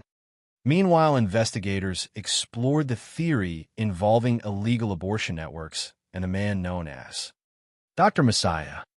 Detectives examined whether the unidentified victim may have died during a clandestine medical procedure. The theory gained traction because it appeared to explain several elements simultaneously: the pregnancy, the concealment, and the mutilation. But despite public speculation, police failed to establish any direct evidentiary connection. There was no proof Messiah had treated the victim. No witness identified her. No forensic evidence confirmed a failed abortion procedure. Gradually, investigators were forced to acknowledge that the theory remained speculation rather than proof. That realization brought frustration bordering on despair for some involved in the case. Every investigative path seemed to end in uncertainty. The unidentified woman remained unidentified. The killer remained unknown, and the public's fear continued growing. Some investigators reportedly worried they might be confronting a repeat offender capable of killing again. Then, in the middle of that escalating panic, the investigation took a dramatic and unexpected turn. While police remained heavily focused on the railway trunk case, attention around Brighton had become unusually heightened towards suspicious luggage and concealed spaces. Officers were conducting broader inquiries connected to trunks, rented rooms, and unusual activity near transport routes. It was during this atmosphere of intensified scrutiny that investigators discovered another horrifying secret hidden within the city. At a property on Kemp Street, police uncovered a trunk containing the decomposing body of Violet K. The discovery changed the entire landscape of the investigation almost instantly. Brighton was no longer dealing with a single mysterious trunk murder. Now there were two dead women connected by the same chilling method of concealment. Public speculation exploded immediately. Newspapers questioned whether a serial killer might be operating in Brighton. Some articles implied the city itself had become infected with hidden violence. Detectives, however, recognized important differences between the cases even while uncertainty remained. Unlike the unidentified young woman, Violet had not been mutilated in the same manner. Her body had been concealed inside a trunk, but not dismembered. More importantly, investigators quickly identified a likely suspect connected directly to her disappearance: Tony Mancini. Once detectives learned of Violet's relationship with Mancini, the investigation accelerated rapidly. Witnesses described the couple's volatile arguments. Authorities discovered that Violet had not been seen alive since the confrontation at the Skylark Cafe on May 10th. Investigators also uncovered evidence suggesting Mancini had actively attempted to create the illusion that Violette left Brighton voluntarily. Reports indicated he told acquaintances she had gone to Paris. He distributed some of her belongings. Telegrams had reportedly been sent under her name. To detectives, the pattern looked less like confusion and more like deliberate deception. The discovery of the body intensified suspicion dramatically. Witnesses described the unbearable smell in the Kemp Street room where Mancini had reportedly lived, alongside the concealed corpse. Some accounts spoke of fluid leaking from the trunk itself. The psychological impact on investigators must have been profound. Concealment after death is disturbing enough. But continuing daily life in close proximity to a decomposing body introduced a level of emotional detachment that many observers found almost incomprehensible. Police also learned that Mancini had transported the trunk through public streets using a handcart. That detail echoed the broader fears already haunting Brighton after the railway trunk discoveries. Once again, a concealed body had moved openly through ordinary urban life without immediate detection. But unlike the unidentified victim's case, investigators now possessed something concrete. A suspect whose actions appeared deeply suspicious before and after the death. When Mancini fled Brighton following discovery of the body, police interpreted the move as further evidence of guilt. Flight has long carried strong psychological weight in criminal investigations. To authorities and much of the public, an innocent man would have no reason to disappear. Mancini's departure for London, therefore, intensified the growing perception that police had finally found at least one of the people responsible for Brighton's horrors. His arrest became national news. Newspapers portrayed him as violent, deceptive, and morally corrupt. Headlines emphasized his criminal background and the grotesque details surrounding the concealed body. Yet behind the sensational coverage, investigators still faced important evidentiary problems. They could prove concealment more easily than murder itself. There had been no eyewitness to Violette's death. The prosecution would need to establish not only that Mancini hid the body, but that he intentionally killed her. And in the legal environment of the 1930s, those distinctions mattered enormously. Investigators began constructing a timeline around the final days before Violette vanished. Witness statements from the Skylar Cafe became central pieces of evidence. The argument involving jealousy and accusations of infidelity suggested motive and emotional instability within the relationship.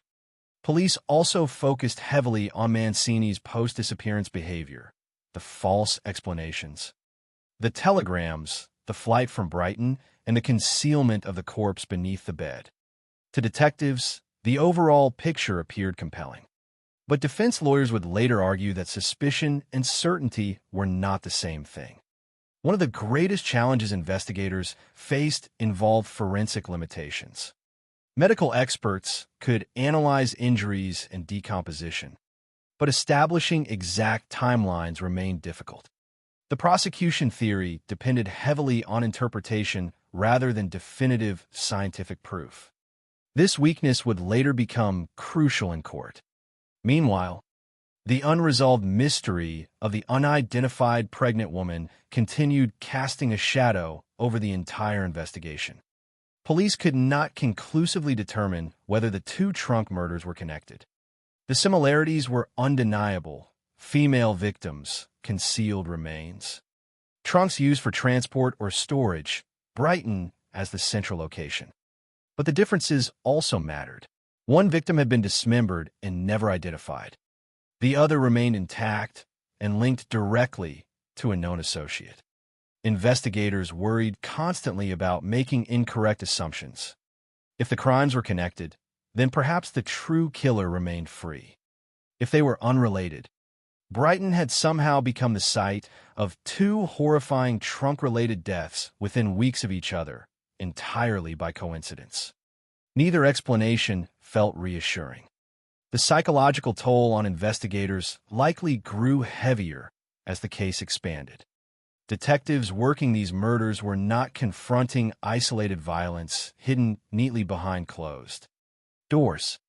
They were confronting crimes that invaded public imagination. Railway stations, boarding houses, trunks moved through crowded streets, anonymous victims, deception layered over concealment. Every element amplified fear because it suggested how easily horror could hide inside ordinary environments. By the time authorities prepared the case against Tony Mancini for trial, Britain had become captivated by the Brighton trunk murders. Newspapers followed every development obsessively.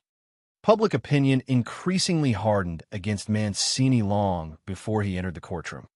Yet beneath the certainty of headlines remained an uncomfortable truth investigators could never fully escape. One victim still had no name, one case still had no killer, and despite all the arrests and theories and public outrage, much of the darkness surrounding Brighton in 1934 remained unresolved. By the time Tony Mancini stood trial in 1934, the Brighton trunk murders had already become one of the most sensational criminal cases in Britain. Newspapers across the country followed every development with obsessive intensity. Crowds gathered outside court buildings hoping to glimpse the accused man whose name had become linked to concealed corpses. Deception, in one of the darkest periods in Brighton's history. Public fear had gradually transformed into something closer to morbid fascination.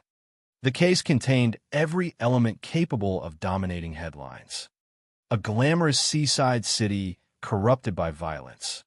An unidentified pregnant victim whose killer remained unknown. A second woman hidden inside a trunk beneath a bed. And a suspect whose behavior after the death appeared deeply disturbing.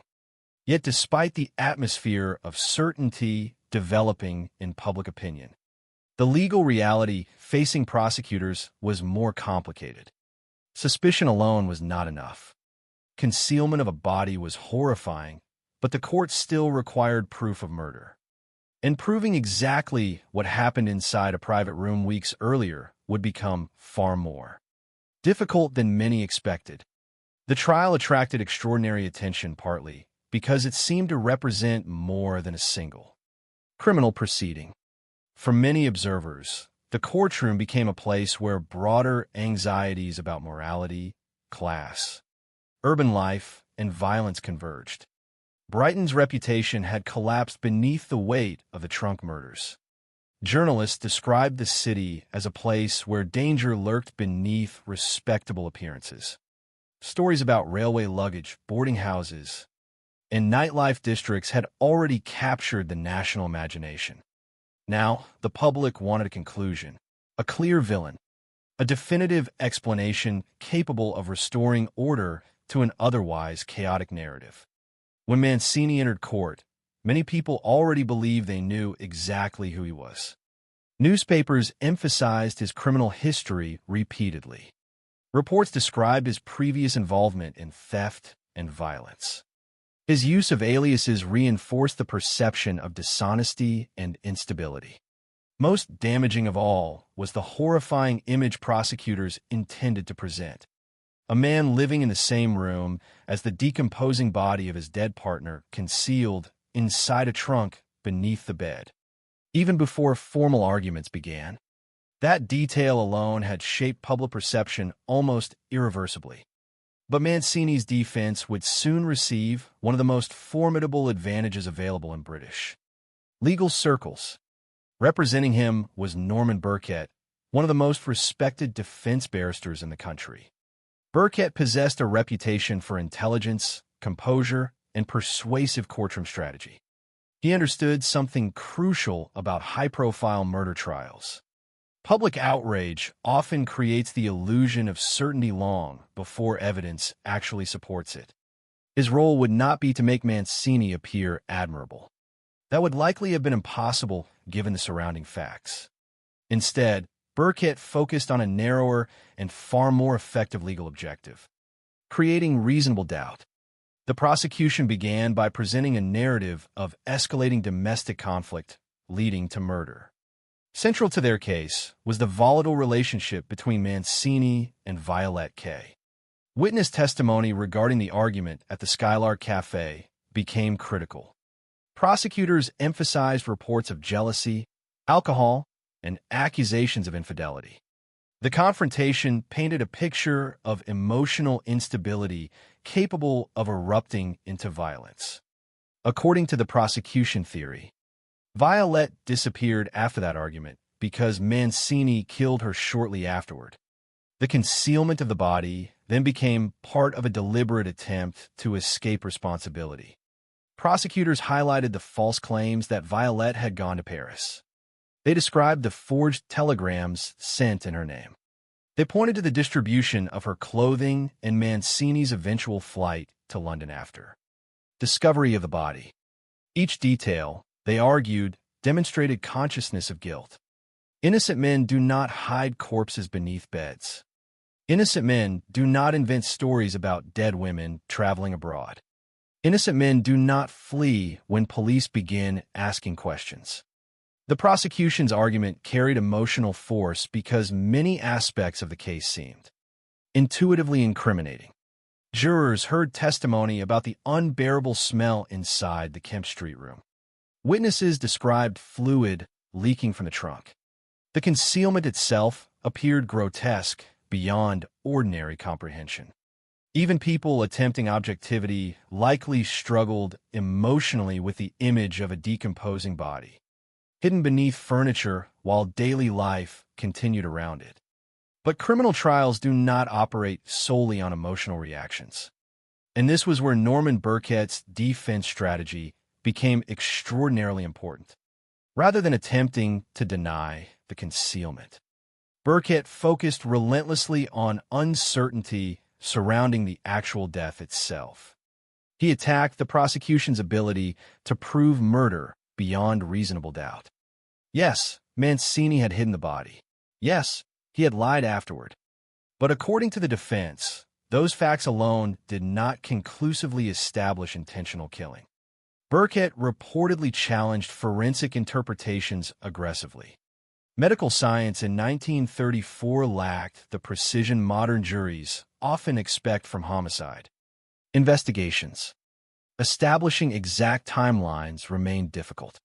Reconstructing the precise circumstances of death proved even harder. The defense exploited every ambiguity available. Could prosecutors prove exactly when Violette died? Could they establish with certainty how the fatal injury occurred? Was there definitive evidence disproving an accident or struggle that escalated unexpectedly? Burkett understood that reasonable doubt does not require proving innocence. It only requires weakening certainty. The defense also reframed Violette's lifestyle in ways that remain uncomfortable to examine today. Like many historical murder trials involving vulnerable women, aspects of the victim's profession and personal life became tools within the courtroom battle itself. Burkett suggested alternative possibilities involving dangerous acquaintances or clients connected to her work. By emphasizing the instability and complexity of her social environment, the defense attempted to widen the field of possible explanations.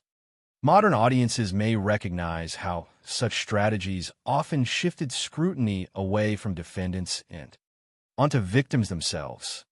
Yet during the 1930s, these arguments could carry substantial influence with juries shaped by prevailing social prejudices. Another key element of the defense involved psychological interpretation of Mancini's behavior after the death. Burkett reportedly argued that panic and concealment did not automatically prove murder. A frightened man, confronted with a sudden death under compromising circumstances, might irrationally hide a body out of fear. The argument was morally disturbing, but legally effective because it separated concealment from intent. Jurors were asked to consider whether Mancini's grotesque actions after Violette's death necessarily proved he had deliberately killed her. Inside the courtroom, Tension reportedly remained intense throughout proceedings. The Brighton trunk murders had already become deeply embedded in public consciousness.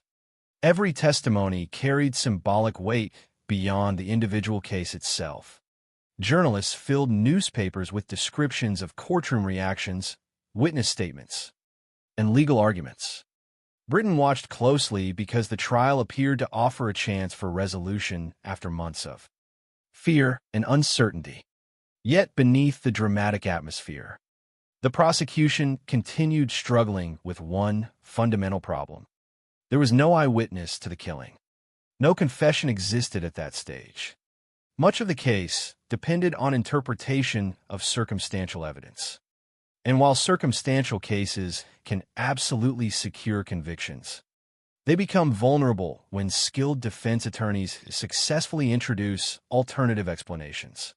The unresolved mystery of the unidentified pregnant woman also lingered over proceedings indirectly. Public imagination had fused the trunk murders together, even if investigators remained uncertain about any direct connection. That broader atmosphere of horror may have intensified emotional pressure surrounding the trial. But courts ultimately required specificity rather than atmosphere. The jury's responsibility was not to solve every fear haunting Brighton. It was to determine whether the prosecution had proven beyond reasonable doubt that Tony Mancini murdered Violette K. After closing arguments, the jury retired to deliberate. Outside the courtroom, speculation intensified. Many observers expected conviction. Public sentiment had turned heavily against Mancini long before the trial concluded. Yet juries can react unpredictably when confronted directly with uncertainty inside legal standards. After approximately 2 hours of deliberation, the jury returned with its verdict. Not guilty. The acquittal shocked much of Britain. Newspapers described scenes of disbelief and outrage. To many observers, the verdict felt incomprehensible given the concealment of the body and the extensive deception afterward. Critics questioned whether the defense had manipulated technical uncertainty successfully despite overwhelming circumstantial suspicion. Others defended the verdict as an example of the legal system functioning correctly under the principle that suspicion alone cannot replace proof. The acquittal also reflected the extraordinary effectiveness of Norman Burkett's strategy. He had not needed to prove exactly what happened to Violette K. He only needed to persuade jurors that prosecutors could not prove their version conclusively. And apparently, he succeeded. For the families, investigators, and members of the public seeking emotional closure, however, the result felt deeply unsatisfying. The legal system had delivered its answer, but uncertainty remained. Mancini left court a free man. Yet public suspicion never truly disappeared. In the eyes of many people, acquittal did not equal innocence. It simply meant the case had failed to cross the legal threshold required for conviction. One of the most important legal consequences of the verdict involved the principle of double jeopardy. Under the law at that time, once acquitted, Mancini could not later be retried for the same offense, even if new evidence emerged. The finality of that protection would become profoundly important decades later. Because although the courtroom battle ended in 1934, the story itself did not end there. Public memory of the Brighton trunk murders endured for years. The unidentified pregnant woman still had no name. Her killer remained unknown. Violette K's death remained legally unresolved despite widespread suspicion surrounding Mancini. And Brighton itself carried the stain of the case long after the headlines faded. The city once celebrated for leisure and seaside elegance had become permanently associated with trunks, railway stations, concealed corpses, and one of Britain's most controversial acquittals. Yet perhaps the most haunting aspect of the trial was not simply the verdict itself, but what it revealed about the limits of certainty. Courts seek definitive answers. Jurors are asked to separate truth from speculation. But some cases resist clean resolution entirely. In the Brighton trunk murders, violence, concealment, social prejudice, forensic limitation, and public fear all collided inside one courtroom. And when the proceedings ended, Britain was left with an unsettling reality. One dead woman remained unidentified forever. Another woman's suspected killer walked free. And the full truth behind the horrors of Brighton in 1934 still remained partly hidden in darkness. Some criminal cases end with a verdict. Others continue living long after the courtroom empties, carried forward through rumor, memory, and unanswered questions. The Brighton trunk murders belong to the second category. Even after the headlines faded and public attention shifted elsewhere, the case remained lodged inside British criminal history because it never truly resolved itself. One victim still had no identity. One suspected killer had walked free. And the deeper fears exposed by the murders, the vulnerability of women living on society's margins, the limitations of forensic science, and the uneasy realization that horrific violence could exist beside ordinary life undetected, continued echoing long after 1934 ended.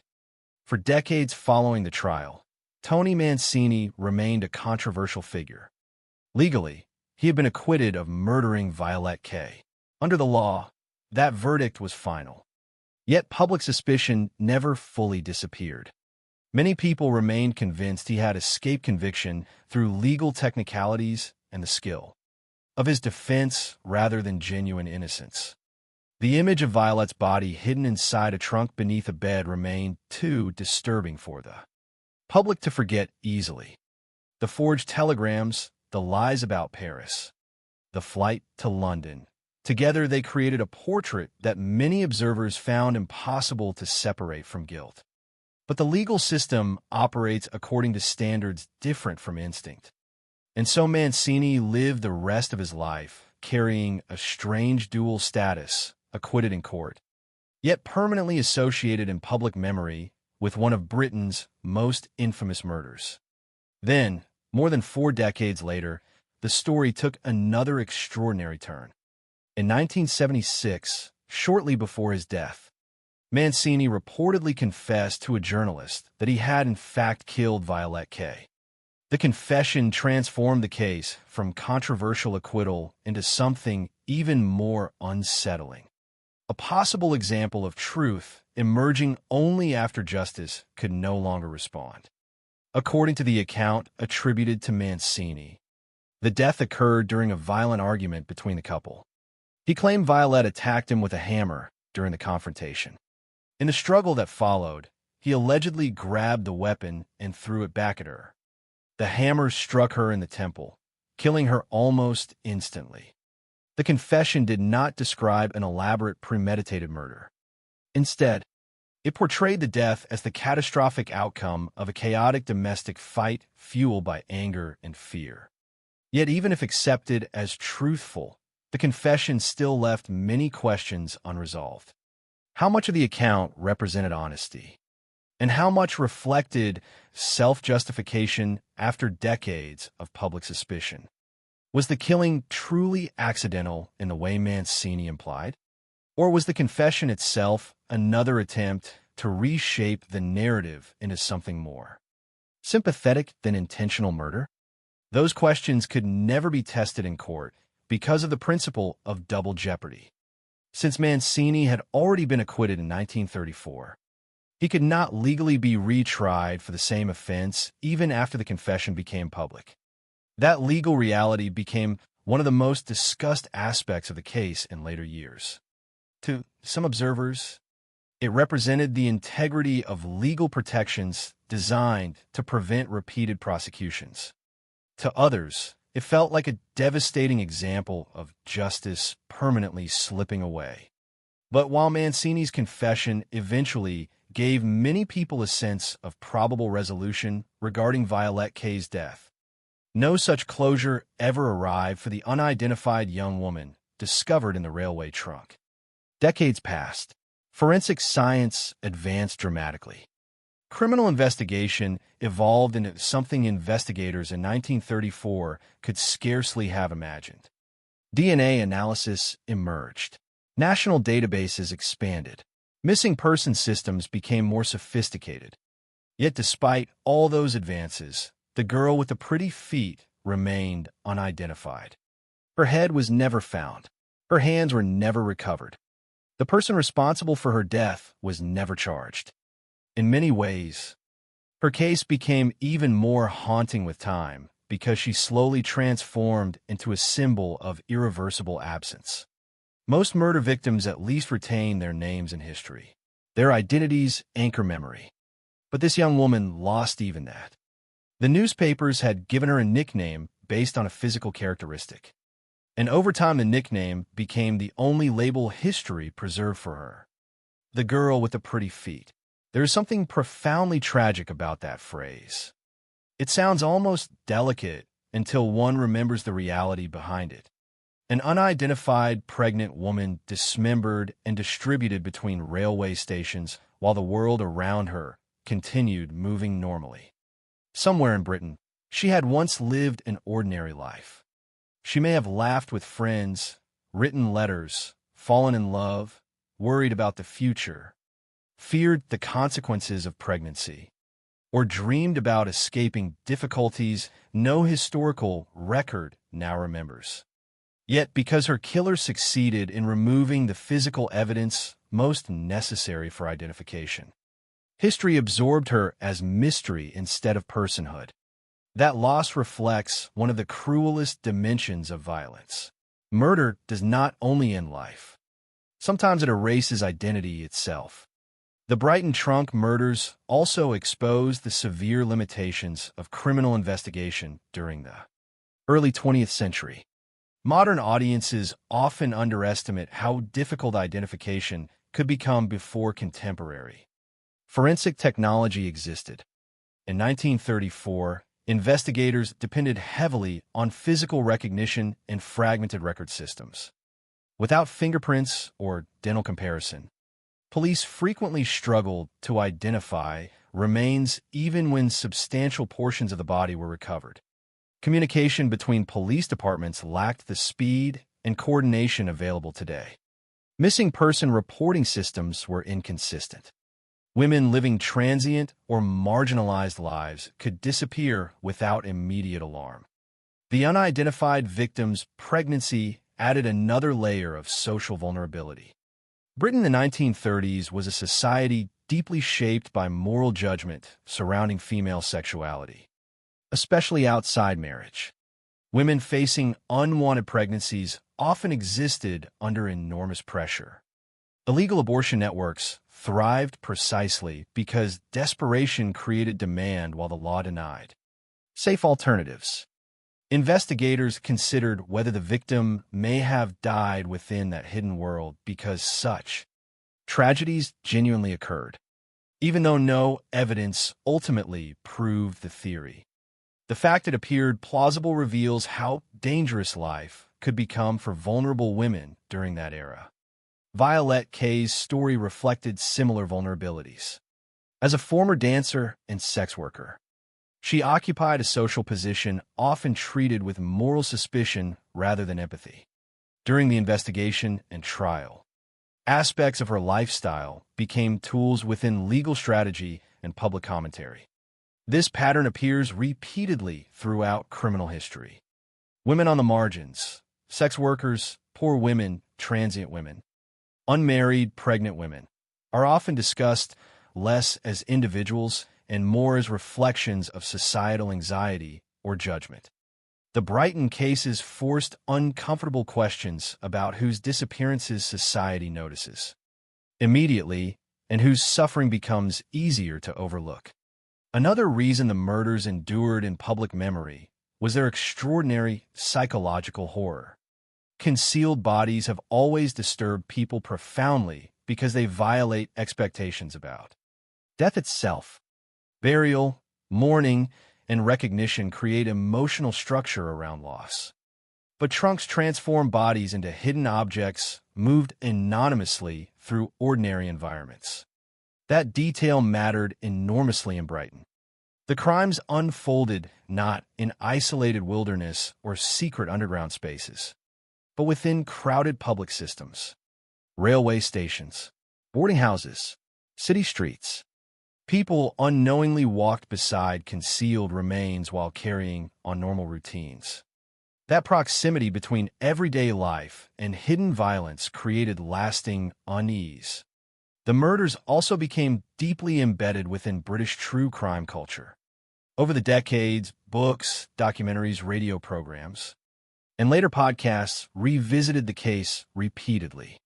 Some focused on the unidentified victim and the mystery surrounding her identity. Others concentrated on the sensational trial of Tony Mancini or the later confession. The phrase Brighton Trunk Murders itself became iconic within crime history because it condensed so many disturbing themes into a single name: mutilation, concealment, anonymity, and unresolved justice. Yet there is always a risk when notorious cases become cultural artifacts. Repetition can gradually transform suffering into entertainment. The Brighton Trunk Murders continue attracting fascination partly because the details are so grotesque and strange. But beneath the sensational elements were still two women whose lives ended violently. One left hidden beneath a bed, while decomposition filled a rented room. Another reduced to body parts distributed across railway stations with her identity permanently erased. The challenge in revisiting such cases is remembering that mystery should never overshadow humanity. Perhaps the most haunting aspect of the Brighton Trunk Murders is how incomplete the story remains. Even today, investigators never conclusively established whether the two trunk cases were connected in any meaningful way beyond geography and concealment method. The unidentified woman's killer was never found. Her final movements remain unknown. Her family, if they ever searched for answers, never received them publicly.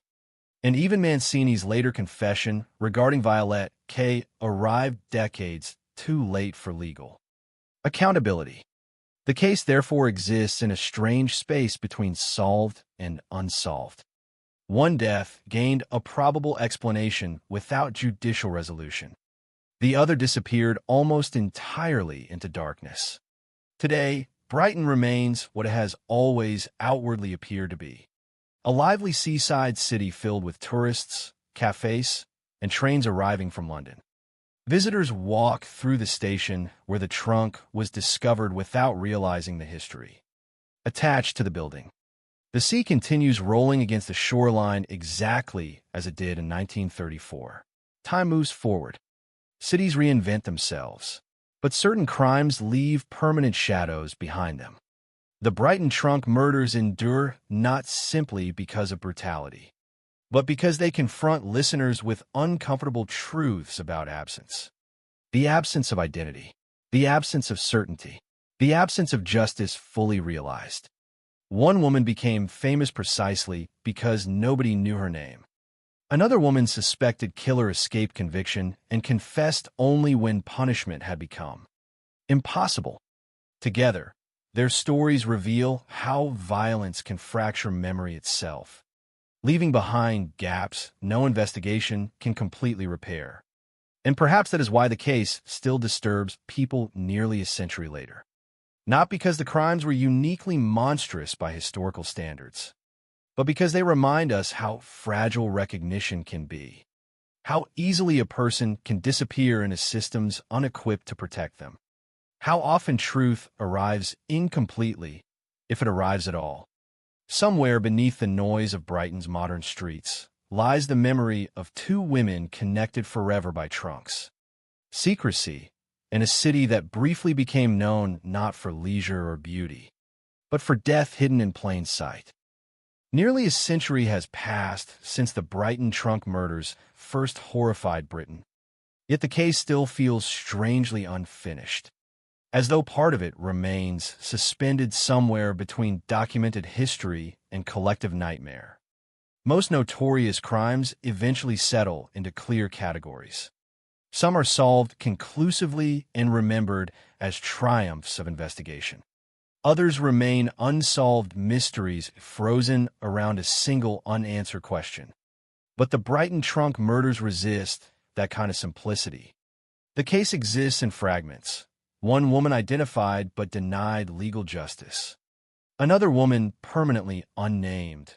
One suspected killer acquitted before later confessing. In a city forever marked by crimes that seem to emerge from beneath the surface of ordinary life without warning. Over time, the murders evolved beyond police records and newspaper archives into something almost symbolic within British criminal history. They came to represent a collision between modern urban society and the terrifying realization that anonymity could protect both victims and killers alike. Brighton in 1934 was not an isolated village hidden from the world. It was a busy tourist city connected directly to London through constant railway movement. Thousands of people passed through its stations every week. Boarding houses filled and emptied rapidly. Visitors arrived carrying luggage and left without attracting attention. The city's very openness created opportunities for disappearance. That tension between visibility and invisibility remains one of the most haunting aspects of the entire story.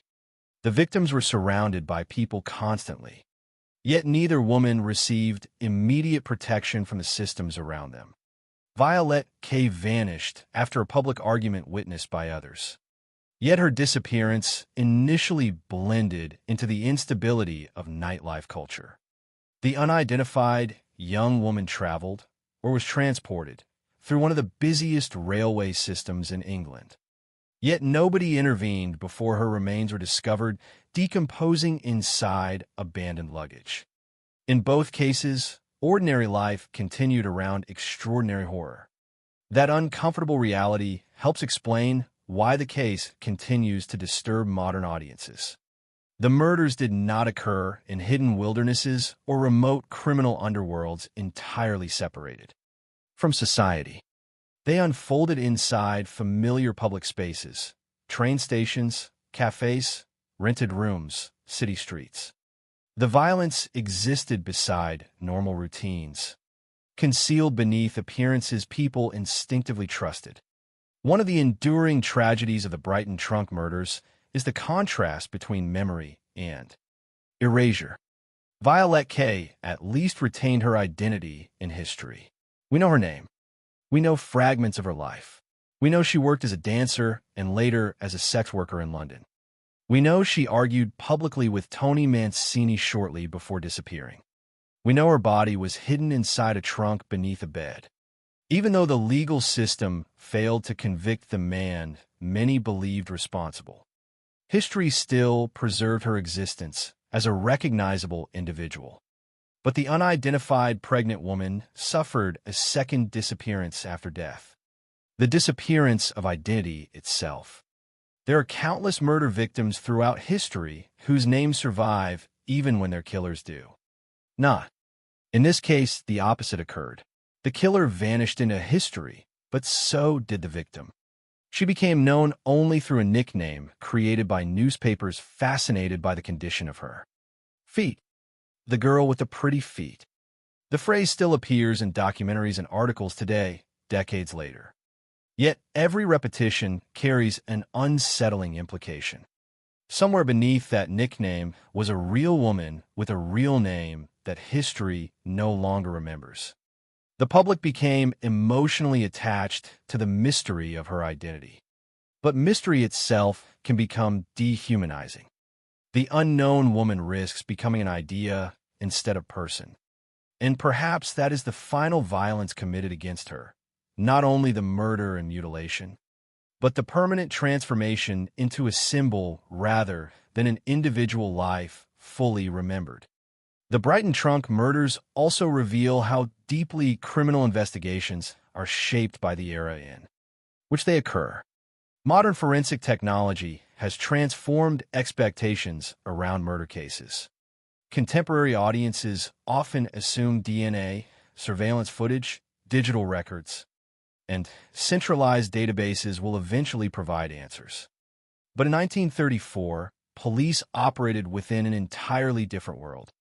Investigators depended heavily on witness cooperation, physical recognition, and fragmented local record systems. The unidentified victim's missing head and hands effectively crippled many available methods of identification. Today, even partial remains might yield genetic connections through advanced forensic genealogy. In the 1930s, such possibilities were unimaginable. This historical limitation matters because it reminds us that many unsolved cases from earlier eras may not reflect investigative indifference so much as technological impossibility. Detectives working the Brighton cases pursued leads aggressively. They examined railway systems, questioned witnesses, explored theories surrounding illegal abortion networks, and circulated descriptions nationwide. But there are moments in criminal investigation where evidence simply stops existing. The Brighton case reached that boundary repeatedly. Another important legacy of the murders involves public attitudes toward marginalized women during the early 20th century. Both victims occupied socially vulnerable positions, though in different ways. The unidentified young woman was pregnant in a society where pregnancy outside marriage could bring shame, economic danger, and isolation. Violet K. survived through professions frequently treated with moral suspicion rather than empathy. The investigation and trial exposed how easily vulnerable women could disappear into environments where instability was normalized. Boarding houses, nightlife districts, transit employment, and informal social networks all created conditions where absence might not immediately trigger alarm. This pattern continues appearing across criminal history. Victims living at the margins of society often receive less protection before violence and less dignity afterward. The Brighton trunk murders, therefore, remain relevant not only as historical curiosities, but as reminders of how social vulnerability shapes exposure to harm. There's also something psychologically revealing about the public fascination surrounding the case. Britain in the 1930s was already deeply interested in sensational crime reporting. Newspapers competed aggressively for readership, and the trunk murders provided irresistible material: dismemberment, hidden corpses, railway stations, courtroom drama, mystery, and scandal. The media coverage transformed the crimes into national spectacle. Brighton itself became almost theatrical within public imagination, a glamorous resort city suddenly recast as a landscape of hidden death. Yet sensationalism creates complicated ethical questions. Public attention can help investigations by generating leads and maintaining pressure on authorities, but it can also distort victims into symbols and reduce complex tragedies into entertainment. The Brighton murders occupied both spaces simultaneously. They were genuine human catastrophes and major media events at the same time.